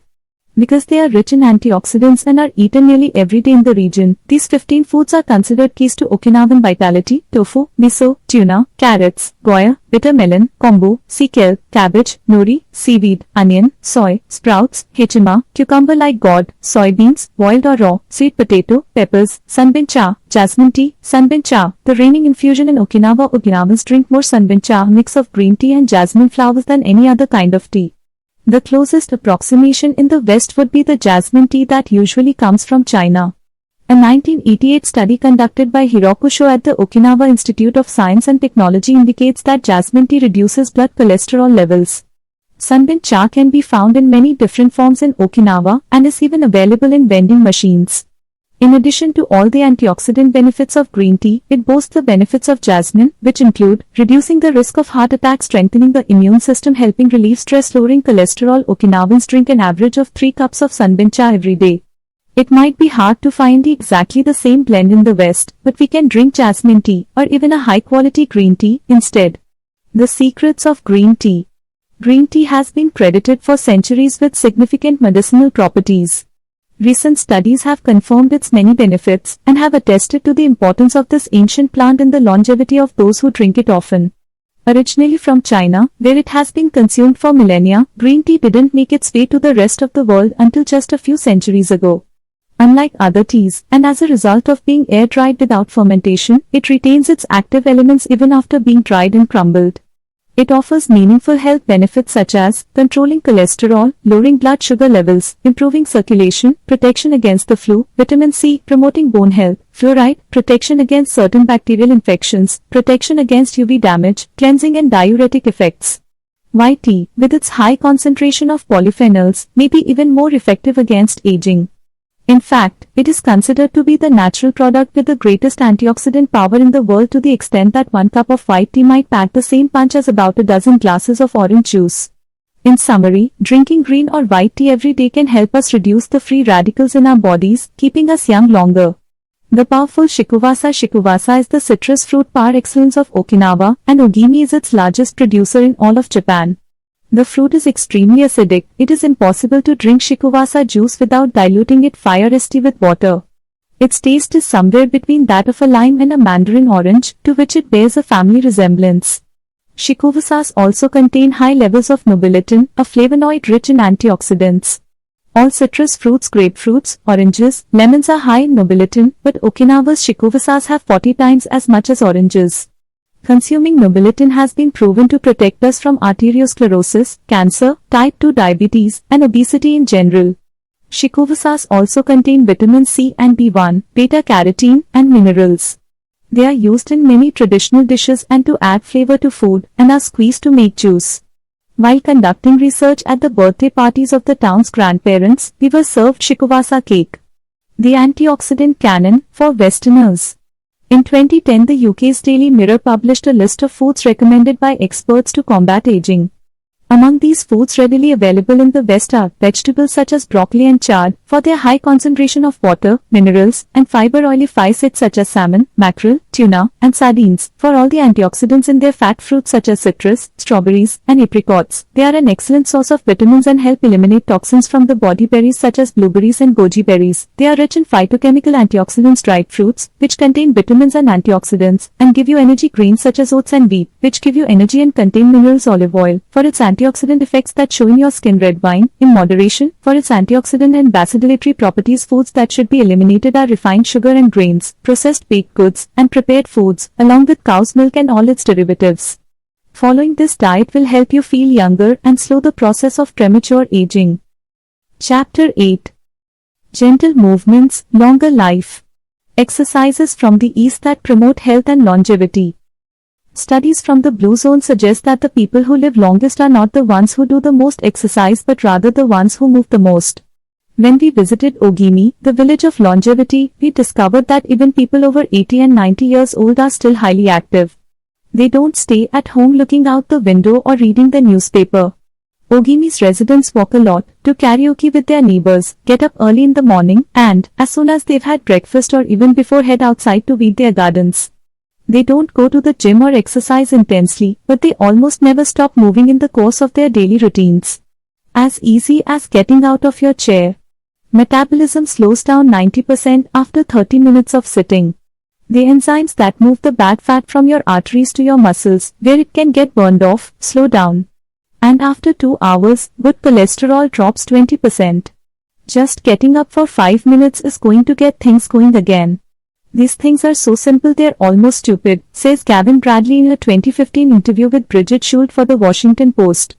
Bradley is one of the preeminent experts on the subject, and the director of an international organization dedicated to building awareness of how detrimental sitting all the time can be to our health. If we live in a city, we might find it hard to move in natural and healthy ways every day, but we can turn to exercises that have proven for centuries to be good for the body. The Eastern disciplines for bringing body, mind, and soul into balance have become quite popular in the West, but in their countries of origin they have been used for ages to promote health. Yoga, originally from India, though very popular in Japan and China's Qigong and Tai Chi, among other disciplines, seek to create harmony between a person's body and mind so they can face the world with strength, joy, and serenity. They are touted as elixirs of youth, and science has endorsed the claim. These gentle exercises offer extraordinary health benefits, and are particularly appropriate for older individuals who have a harder time staying fitty. Tai Chi has been shown, among other things, to slow the development of osteoporosis and Parkinson's disease, to increase circulation, and to improve muscle tone and flexibility. Its emotional benefits are just as important. It is a great shield against stress and depression. You don't need to go to the gym for an hour every day or run marathons. As Japanese centenarians show us, all you need is to add movement to your day. Practicing any of these Eastern disciplines on a regular basis is a great way to do so. An added benefit is that they all have well-defined steps, and as we saw in Chapter 4, disciplines with clear rules are good for flow. If you don't like any of these disciplines, feel free to choose a practice that you love and that makes you move. In the following pages we'll take a look at some of the practices that promote health and longevity. But fire is tea, a little appetizer, a singularly Japanese exercise for starting your day. Radio Taiso. This morning warm-up has been around since before World War II. The radio part of its name is from when the instructions for each exercise were transmitted over the radio, but today people usually do these movements while tuned to a television channel or internet video demonstrating the steps. One of the main purposes of doing Radio Taiso is to promote a spirit of unity among participants. The exercises are always done in groups, usually in schools before the start of classes, and in businesses before the workday begins. Statistics show that 30% of Japanese practice radio taiso for a few minutes every morning, but radio taiso is one thing that almost everyone we interviewed in Ogimi had in common. Even the residents of the nursing home we visited dedicated at least 5 minutes every day to it, though some did the exercises from their wheelchairs. We joined them on their daily practice and we felt refreshed for the rest of the day. When these exercises are done in a group, it is usually on a sports field or in a large reception hall, and typically involves some kind of loudspeaker. The exercises take 5 or 10 minutes, depending on whether you do all or only some of them. They focus on dynamic stretching and increasing joint mobility. One of the most iconic radio taiso exercises consists of simply raising your arms above your head and then bringing them down in a circular motion. It is a tool to wake up the body, an easy mobility workout that is low in intensity and that focuses on exercising as many joints as possible. It might seem basic, but in our modern lives, we can spend days without raising our arms above our ears. Think about it, our arms are down when using computers, when using smartphones, when reading books. One of the few times we raise our hands over our heads is when reaching for something in a cupboard or closet, while our ancestors were raising their hands over their heads all the time when gathering things from trees. Radio taiso helps us to practice all the basic movements of the body. Basic version of the radio taiso exercises, 5 minutes. Yoga popular in Japan as well as in the West, yoga can be done by almost anyone. Some of its poses have even been adapted for pregnant women and practitioners with physical disabilities. Yoga comes from India, where it was developed millennia ago to unite our mental and physical elements. The word yoga itself comes from the Sanskrit term for yoke, which refers to the crosspiece that binds draft animals to one another and to the cart they are pulling. Yoga strives to unite body and mind in the same way, guiding us toward a healthy lifestyle in harmony with the world around us. The main objectives of yoga are to bring us closer to our human nature, mental and physical purification, to bring us closer to the divine styles of yoga, though all are oriented towards similar goals. There are many different types of yoga that vary according to the traditions and texts from which they were developed. The differences among them lie, as the masters say, in the path taken to the summit of our best self. Jnana Yoga, the yoga of wisdom, the search for discipline and mental growth. Karma Yoga focuses on action, on tasks and duties that benefit oneself and one's community. Bhakti Yoga, the yoga of devotion and surrender to the divine. Mantra Yoga focuses on the recitation of mantras to reach a state of relaxation. Kundalini Yoga combines diverse steps to reach the desired mental state. Raja Yoga, also known as the royal path, encompasses a range of steps geared toward achieving communion with oneself and others. Hatha Yoga, the most widespread form in the West and Japan, characterized by asanas or poses combined in a quest for balance. How to do a sun salutation. The sun salutation is one of the most iconic exercises in Hatha Yoga. To do it, you simply have to follow these 12 basic movements. 1. With your feet together, stand up straight but keep your muscles relaxed. Exhale. 2. Place the palms of your hands together in front of your chest. From this position, inhale as you raise your arms above your head and bend backward slightly. 3. Exhale as you bend forward until you touch the ground with the palms of your hands, without bending your knees. 4. Stretch one leg back to touch the floor with the tips of your toes. Inhale. 5. Bring the other leg back, keeping your legs and arms straight as you hold your breath. 6. As you exhale, bend your arms and bring your chest to the ground and then forward, resting your knees on the ground. 7. Straighten your arms and bend your spine back, keeping the lower half of your body on the ground. Inhale. 8. With your hands and feet on the ground, lift your hips until your arms and legs are straight and your body forms an upside down V. Exhale throughout the movement. 9. Bring forward the same leg you'd stretched back earlier and bend it so that your knee and foot are aligned under your head and between your hands. Inhale. 10. Exhale as you bring your back foot forward and straighten your legs, keeping your hands on the ground as in posture 3. 11. Bring your arms above your head with your palms together and bend backward slightly, as you did in posture 2, while you inhale. 12. Lower your arms to their initial position in mountain pose while you exhale. You've just greeted the sun, now you're ready to have a fantastic day. Tai Chi, also known as Tai Chi Chuan or Tai Chi Chuan. Tai Chi is a Chinese martial art that can be traced back hundreds of years to Buddhism and Confucianism. It is very popular in Japan, too. According to Chinese tradition, it was created by the Taoist master and martial arts practitioner Zhang Sanfang, though it was Yang Lucha who in the 19th century brought the form to the rest of the world. Tai Chi was originally a Neijia, or internal martial art, meaning its goal was personal growth. Focused on self-defense, it teaches those who practice it to defeat their adversaries by using the least amount of force possible and by relying on agility. Tai Chi, which was also seen as a means of healing body and mind, would go on to be used more frequently to foster health and inner peace. To encourage its citizens to be more active, the Chinese government promoted it as an exercise, and it lost its original connection to martial arts, becoming instead a source of health and well-being accessible to all. Styles of Tai Chi. There are different schools and styles of Tai Chi. The following are the best known. Chen style alternates between slow movements and explosive ones. Yang style, the most widespread of the forms, characterized by slow, fluid movements. Wu style utilizes small, slow, deliberate movements. Hao style, centered on internal movements, with almost microscopic external movements, one of the least practiced forms of Tai Chi, even in China.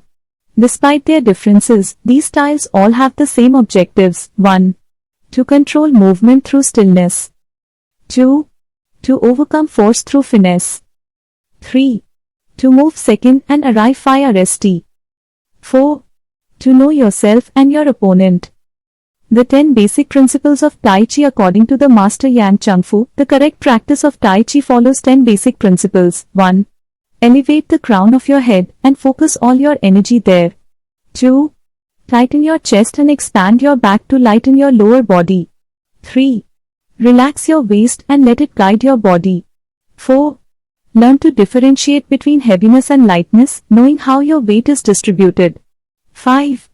Relax the shoulders to allow free movement of the arms and promote the flow of energy. 6.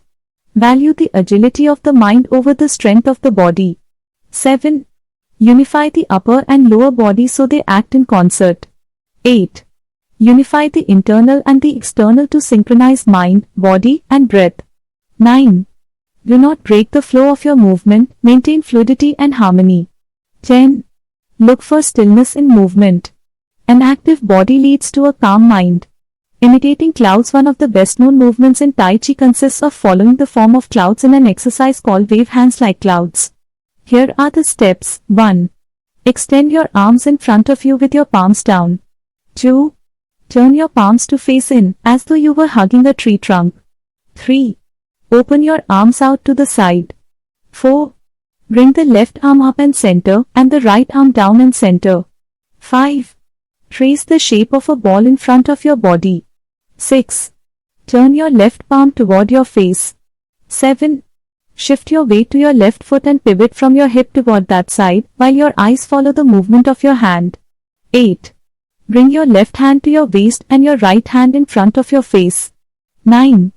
Shift your weight to your right foot. 10. Pivot toward your right, looking at your raised right hand the entire time. 11. Repeat this movement fluidly, shifting your weight from one foot to the other as you reposition your hands. 12.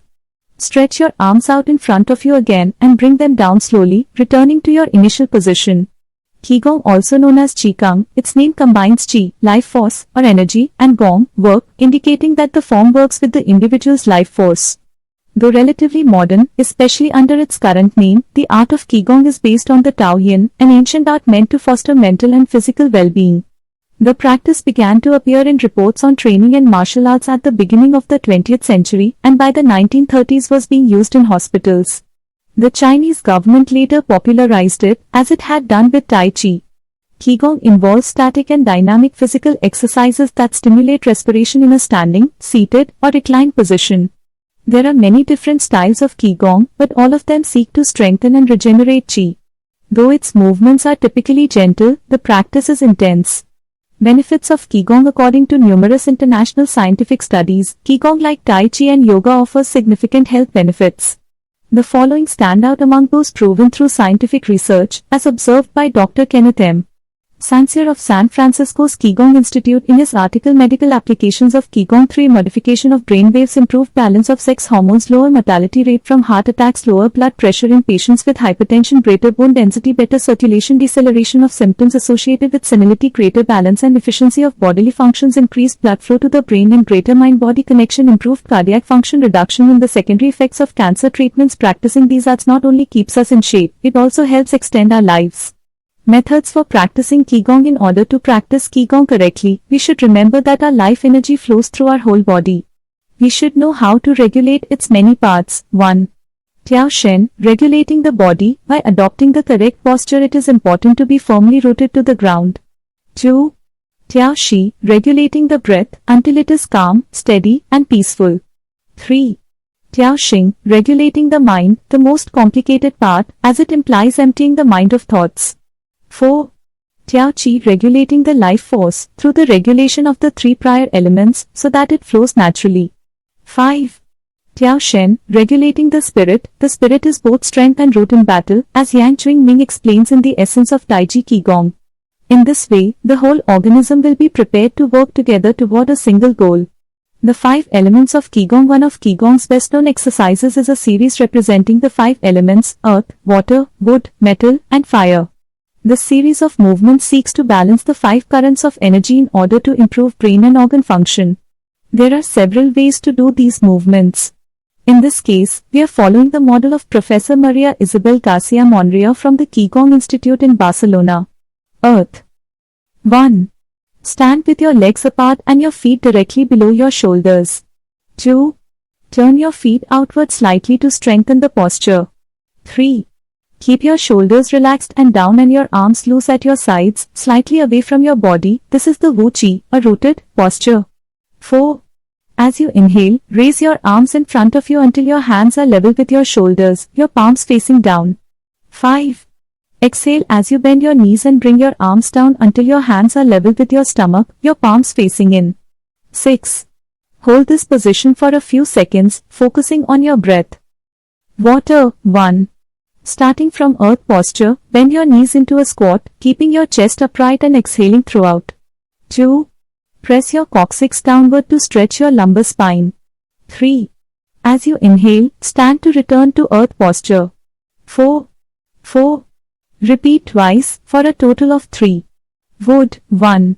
Starting from earth posture, turn your palms upward and open your arms to the side, forming a circle as you inhale, until your hands are level with your clavicle.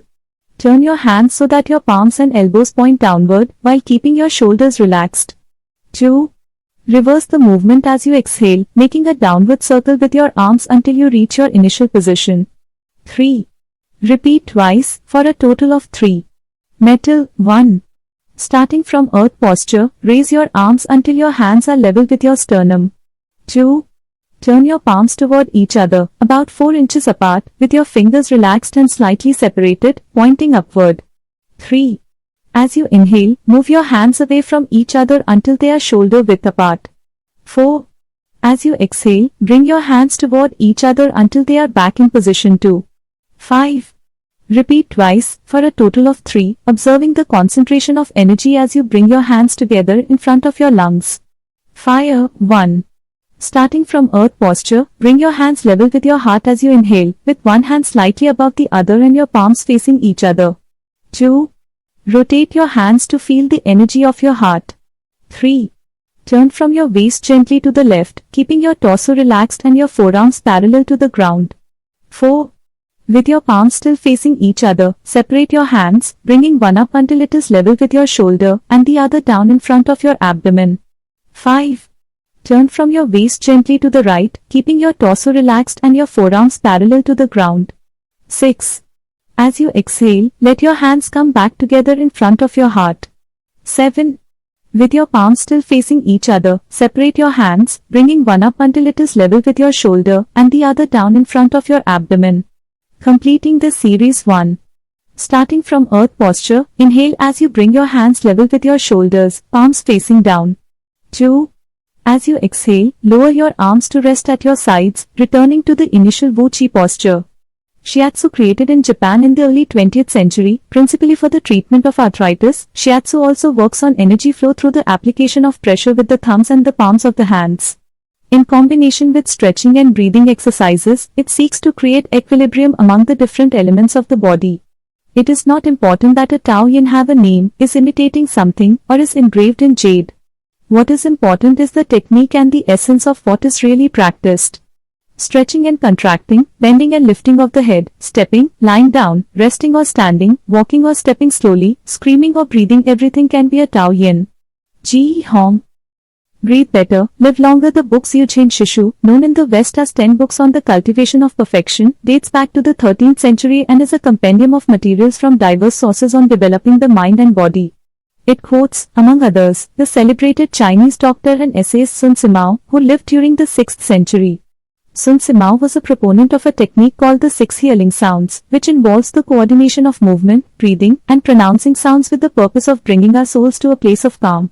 The 6 sounds are Su, pronounced like Sh with a deep sigh, which is associated with the liver. He, pronounced like Her with a yawn, which is associated with the heart. Si, pronounced like Sir with a slow exhale, which is associated with the lungs. Chui, pronounced like Chi with a forceful exhale, which is associated with the kidneys. Hu, pronounced like Hu, which is associated with the spleen. Sai, pronounced like Shi, which connects the whole body. The following poem by Sun Simiao offers clues about how to live well according to the season. It reminds us of the importance of breathing and suggests that as we breathe, we visualize the organs associated with each of the healing sounds. In spring, breathe Su for clear eyes and so wood can aid your liver. In summer, reach for He so that heart and fire can be at peace. In fall, breathe Si to stabilize and gather metal, keeping the lungs moist. For the kidneys, next, breathe Chui and see your inner waters calm. The triple heater needs your 11 to expel all heat and troubles. In all 4 seasons, take deep breaths so your spleen can process food. And, of course, avoid exhaling noisily. Don't let even your own ears hear you. The practice is most excellent and will help preserve your divine elixir. It might feel confusing to be presented with all the Eastern traditions we have introduced in this chapter. The takeaway is that they all combine a physical exercise with an awareness of our breath. These 2 components, movement and breath, help us to bring our consciousness in line with our body, instead of allowing our mind to be carried away by the sea of daily worries. Most of the time, we are just not aware enough of our breathing. Chapter 9. Resilience and Vabi Sabhi. How to face life's challenges without letting stress and worry age you. What is resilience? One thing that everyone with a clearly defined Ikigai has in common is that they pursue their passion no matter what. They never give up, even when the cards seem stacked against them or they face one hurdle after another. We are talking about resilience, a concept that has become influential among psychologists. But resilience isn't just the ability to persevere.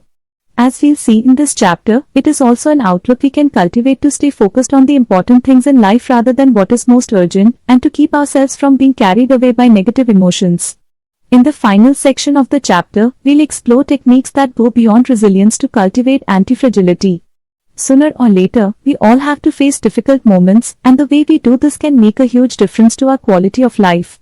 Proper training for our mind, body, and emotional resilience is essential for confronting life's ups and downs. Nana Korobi ya Oki fall 7 times, rise 8. Japanese proverb. Resilience is our ability to deal with setbacks. The more resilient we are, the easier it will be to pick ourselves up and get back to what gives meaning to our lives. Resilient people know how to stay focused on their objectives, on what matters, without giving in to discouragement. Their flexibility is the source of their strength. They know how to adapt to change and to reversals of fortune. They concentrate on the things they can control and don't worry about those they can't. In the words of the famous Serenity Prayer by Reinhold Niebuhr, God, give us grace to accept with serenity the things that cannot be changed, courage to change the things which should be changed, and the wisdom to distinguish the one from the other. Emotional resilience through Buddhism and Stoicism. Siddhartha Gautama, Buddha, was born a prince of Kopilavastu, Nepal, and grew up in a palace, surrounded by riches. At 16 he married and had a child. Not satisfied by his family's wealth, at 29 he decided to try a different lifestyle and ran away from the palace to live as an ascetic. But it wasn't asceticism that he was looking for, it didn't offer the happiness and well-being he sought. Neither wealth nor extreme asceticism worked for him. He realized that a wise person should not ignore life's pleasures. A wise person can live with these pleasures but should always remain conscious of how easy it is to be enslaved by them. Zeno of Citium began his studies with the Cynics. The Cynics also led ascetic lives, leaving behind all earthly pleasures. They lived in the street, and the only thing they owned was the clothing on their backs. Seeing that cynicism did not give him a sense of well-being, Zeno abandoned its teachings to found the school of Stoicism, which centers on the idea that there is nothing wrong with enjoying life's pleasures as long as they do not take control of your life as you enjoy them. You have to be prepared for those pleasures to disappear. The goal is not to eliminate all feelings and pleasures from our lives, as in cynicism, but to eliminate negative emotions. Since their inception, one of the objectives of both Buddhism and Stoicism has been to control pleasure, emotions, and desires. Though the philosophies are very different, both aim to curb our ego and control our negative emotions. Both Stoicism and Buddhism are, at their roots, methods for practicing well-being. According to Stoicism, our pleasures and desires are not the problem. We can enjoy them as long as they don't take control of us. The Stoics viewed those who were able to control their emotions as virtuous.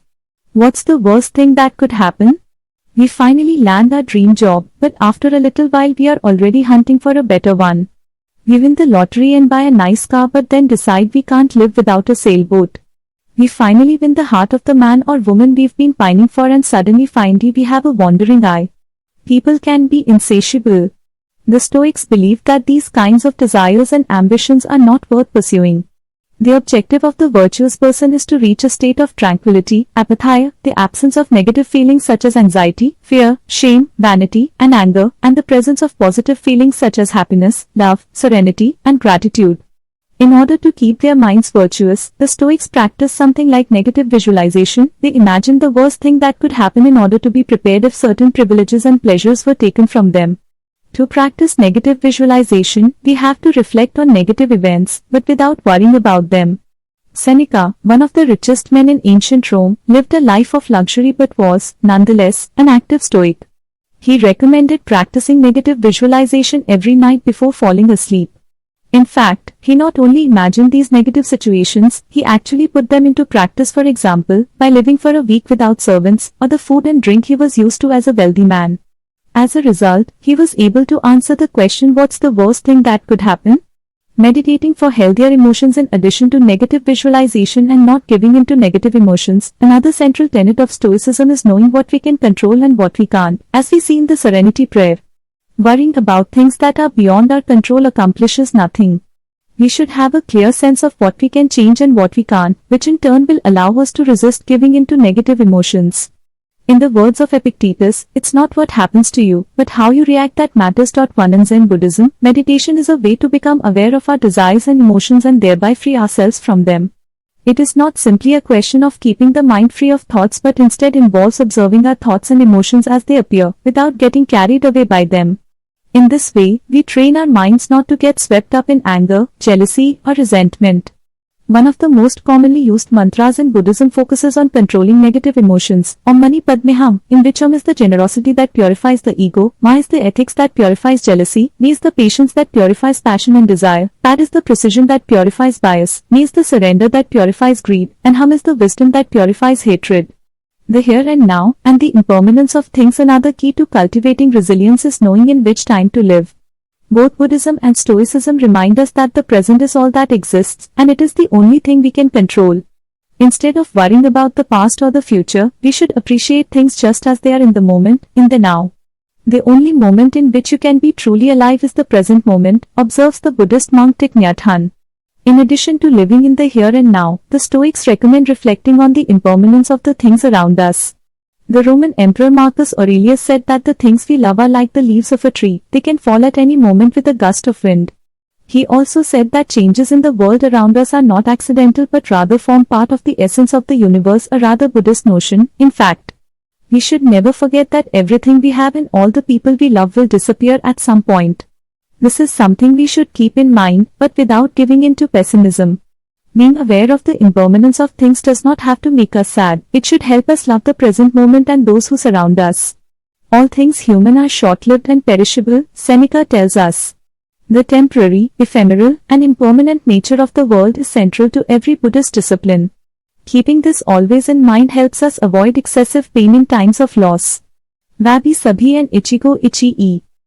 Wabi Sabi is a Japanese concept that shows us the beauty of the fleeting, changeable, and imperfect nature of the world around us. Instead of searching for beauty in perfection, we should look for it in things that are flawed, incomplete. This is why the Japanese place such value, for example, on an irregular or cracked teacup. Only things that are imperfect, incomplete, and ephemeral can truly be beautiful, because only those things resemble the natural world. A complementary Japanese concept is that of Ichigo Ichii, which could be translated as this moment exists only now and won't come again. It is heard most often in social gatherings as a reminder that each encounter, whether with friends, family, or strangers, is unique and will never be repeated, meaning that we should enjoy the moment and not lose ourselves in worries about the past or the future. The concept is commonly used in tea ceremonies, Zen meditation, and Japanese martial arts, all of which place emphasis on being present in the moment. In the West, we've grown accustomed to the permanence of the stone buildings and cathedrals of Europe, which sometimes gives us the sense that nothing changes, making us forget about the passage of time. Greco-Roman architecture adores symmetry, sharp lines, imposing facades, and buildings and statues of the gods that outlast the centuries. Japanese architecture, on the other hand, doesn't try to be imposing or perfect, because it is built in the spirit of wabi-sabi. The tradition of making structures out of wood presupposes their impermanence and the need for future generations to rebuild them. Japanese culture accepts the fleeting nature of the human being and everything we create. The Grand Shrine of Ise, 3 for example, has been rebuilt every 20 years for centuries. The most important thing is not to keep the building standing for generations, but to preserve customs and traditions, things that can withstand the passage of time better than structures made by human hands. The key is to accept that there are certain things over which we have no control, like the passage of time and the ephemeral nature of the world around us. Ichigo Ichii teaches us to focus on the present and enjoy each moment that life brings us. This is why it is so important to find and pursue our Ikigai. Wabi-sabi teaches us to appreciate the beauty of imperfection as an opportunity for growth. Beyond resilience, anti-fragility, as the legend goes, the fiery time Hercules faced the Hydra, he despaired when he discovered that cutting off one of its heads meant that two would grow back in its place. He would never be able to kill the beast if it got stronger with every wound. As Nassim Nicholas Taleb explains in Anti-Fragile, things that came from disorder, for we use the word fragile to describe people, things, and organizations that are weakened when harmed, and the words robust and resilient for things that are able to withstand harm without weakening, but we don't have a word for things that get stronger when harmed, up to a point. To refer to the kind of power possessed by the Hydra of Lerna, to talk about things that get stronger when they are harmed, Taleb proposes the term anti-fragile. Anti-fragility is beyond resilience or robustness. The resilient resists shocks and stays the same, the anti-fragile gets better. Catastrophes and exceptional circumstances offer good models for explaining anti-fragility. In 2011, a tsunami hit the Tohoku region of Japan, doing tremendous damage to dozens of cities and towns along the coast, most famously Fukushima. When we visited the affected coast 2 years after the catastrophe, having driven for hours along cracked highways and passed one empty gas station after another, we passed through several ghost towns whose streets had been taken over by the remnants of houses, piles of cars, and empty train stations.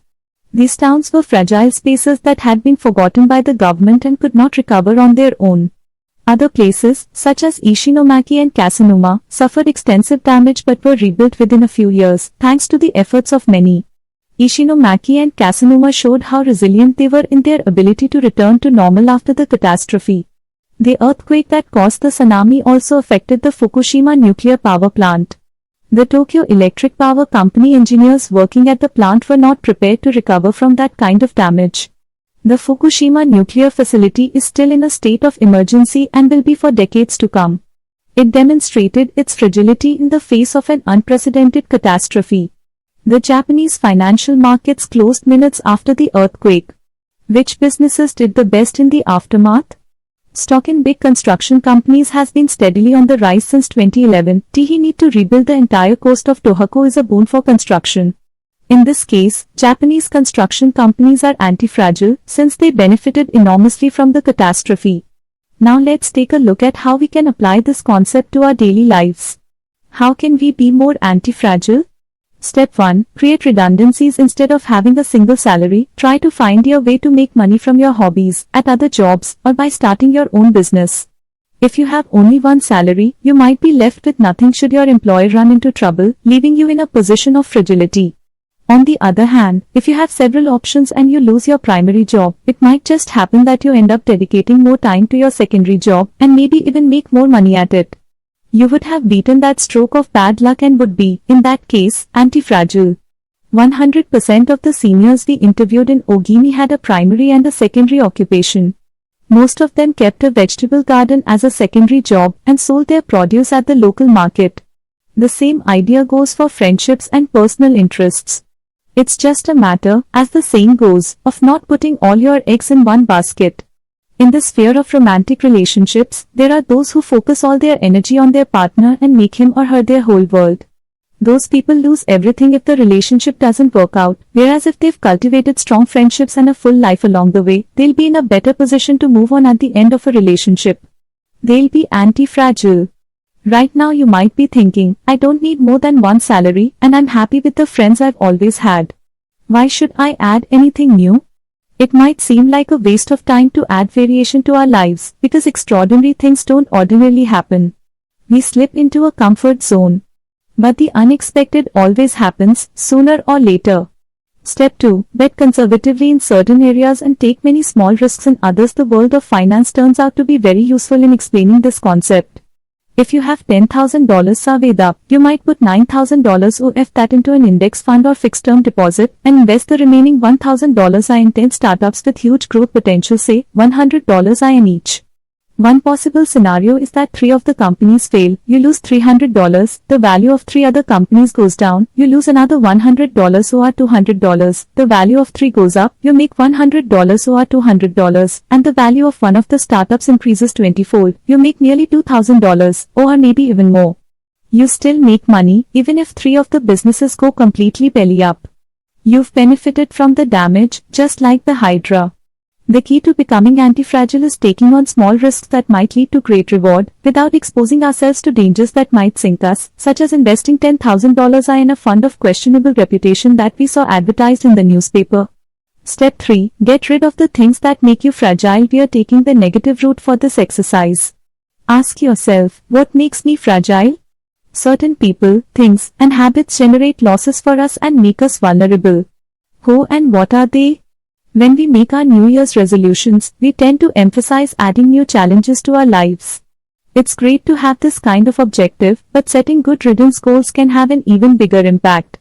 For example, stop snacking between meals, eat sweets only once a week, gradually pay off all debt, avoid spending time with toxic people, avoid spending time doing things we don't enjoy, simply because we feel obligated to do them, spend no more than 20 minutes on Facebook per day to build resilience into our lives. We shouldn't fear adversity, because each setback is an opportunity for growth. If we adopt an anti-fragile attitude, we'll find a way to get stronger with every blow, refining our lifestyle and staying focused on our Ikigai. Taking a hit or two can be viewed as either a misfortune or an experience that we can apply to all areas of our lives, as we continually make corrections and set new and better goals. As Taleb writes in Anti-Fragile, we need randomness, mess, adventures, uncertainty, self-discovery, hear traumatic episodes, all these things that make life worth living. We encourage those interested in the concept of anti-fragility to read Nassim Nicholas Taleb's Anti-Fragile. Life is pure imperfection, as the philosophy of Wabi Sabi teaches us, and the passage of time shows us that everything is fleeting. But if you have a clear sense of your Ikigai, each moment will hold so many possibilities that it will seem almost like an eternity. Epilogue. Ikigai, the art of living. Mitsuo Aida was one of the most important calligraphers and haikuists of the 20th century. He is yet another example of a Japanese person who dedicated his life to a very specific Ikigai, communicating emotions with 17-syllable poems, using a Shodo calligraphy brush. Many of Aida's haikus philosophize about the importance of the present moment and the passage of time. The poem reproduced below could be translated as in the here and now, the only thing in my life is your life. In another poem, Aida writes simply, here, now. It is an artwork that seeks to evoke feelings of mono no aware, a melancholy appreciation of the ephemeral.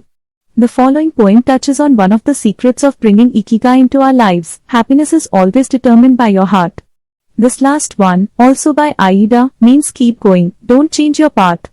Once you discover your Ikigai, pursuing it and nurturing it every day will bring meaning to your life. The moment your life has this purpose, you will achieve a happy state of flow in all you do, like the calligrapher at his canvas or the chef who, after half a century, still prepares sushi for his patrons with love. Conclusion. Our Ikigai is different for all of us, but one thing we have in common is that we are all searching for meaning. When we spend our days feeling connected to what is meaningful to us, we live more fully. When we lose the connection, we feel despair. Modern life estranges us more and more from our true nature, making it very easy for us to lead lives lacking in meaning. Powerful forces and incentives, money, power, attention, success, distract us on a daily basis. Don't let them take over your life. Our intuition and curiosity are very powerful internal compasses to help us connect with our Ikigai. Follow those things you enjoy and get away from or change those you dislike. Be led by your curiosity and keep busy by doing things that fill you with meaning and happiness. It doesn't need to be a big thing. We might find the meaning in being good parents or in helping our neighbors. There is no perfect strategy to connecting with our Ikigai. But what we learn from the Okinawans is that we should not worry too much about finding it. Life is not a problem to be solved. Just remember to have something that keeps you busy doing what you love while being surrounded by the people who love you. The 10 rules of Ikigai. We'll conclude this journey with 10 rules we've distilled from the wisdom of the long-living residents of Ogini. 1. Stay active, don't retire. Those who give up the things they love doing and do well lose their purpose in life. That's why it's so important to keep doing things of value, making progress, bringing beauty or utility to others, helping out, and shaping the world around you, even after your official professional activity has ended. 2. Take it slow. Being in a hurry is inversely proportional to quality of life. As the old saying goes, walk slowly and you'll go far. When we leave urgency behind, life and time take on new meaning. 3. Don't file ill your stomach. Less is more when it comes to eating for long life. 2. According to the 80% rule, in order to stay healthier longer, we should eat a little less than our hunger demands instead of stuffing ourselves. 4. Surround yourself with good friends. Friends are the best medicine, therefore confiding worries over a good chat, sharing stories that brighten your day, getting advice, having fun, dreaming, in other words, living. 5. Get in shape for your next birthday. Water moves, it is at its best when it flows fresh and doesn't stagnate. The body you move through life in needs a bit of daily maintenance to keep it running for a long time. Plus, exercise releases hormones that make us feel happy. 6. Smile. A cheerful attitude is not only relaxing, it also helps make friends. It's good to recognize the things that aren't so great, but we should never forget what a privilege it is to be in the here and now in a world so full of possibilities. 7. Reconnect with nature. Though most people live in cities these days, human beings are made to be part of the natural world. We should return to it often to recharge our batteries. 8. Give thanks. To your ancestors, to nature, which provides you with the air you breathe and the food you eat, to your friends and family, to everything that brightens your days and makes you feel lucky to be alive. Spend a moment every day giving thanks, and you'll watch your stockpile of happiness grow. 9. Live in the moment. Stop regretting the past and fearing the future. Today is all you have. Make the most of it. Make it worth remembering. 10. Follow your Ikigai. There is a passion inside you, a unique talent that gives meaning to your days and drives you to share the best of yourself until the very end. If you don't know what your Ikigai is yet, as Viktor Frankl says, your mission is to discover it. The authors of this book wish you a long, happy, and purposeful life. Thank you for joining us, Héctor García and Francesc Miralles. About the authors. Héctor García is a citizen of Japan, where he has lived for over a decade, and of Spain, where he was born. A former software engineer, he worked at CERN in Switzerland before moving to Japan, where he developed voice recognition software and the technology needed for Silicon Valley startups to enter the Japanese market. He is the creator of the popular blog Kirinet.com and the author of A Geek in Japan, a #1 bestseller in Japan. Francesc Miralles is an award-winning author who has written a number of best-selling self-help and inspirational books. Born in Barcelona, he studied journalism, English literature, and German, and has worked as an editor, a translator, a ghostwriter, and a musician. His novel Love in Lowercase has been translated into 20 languages.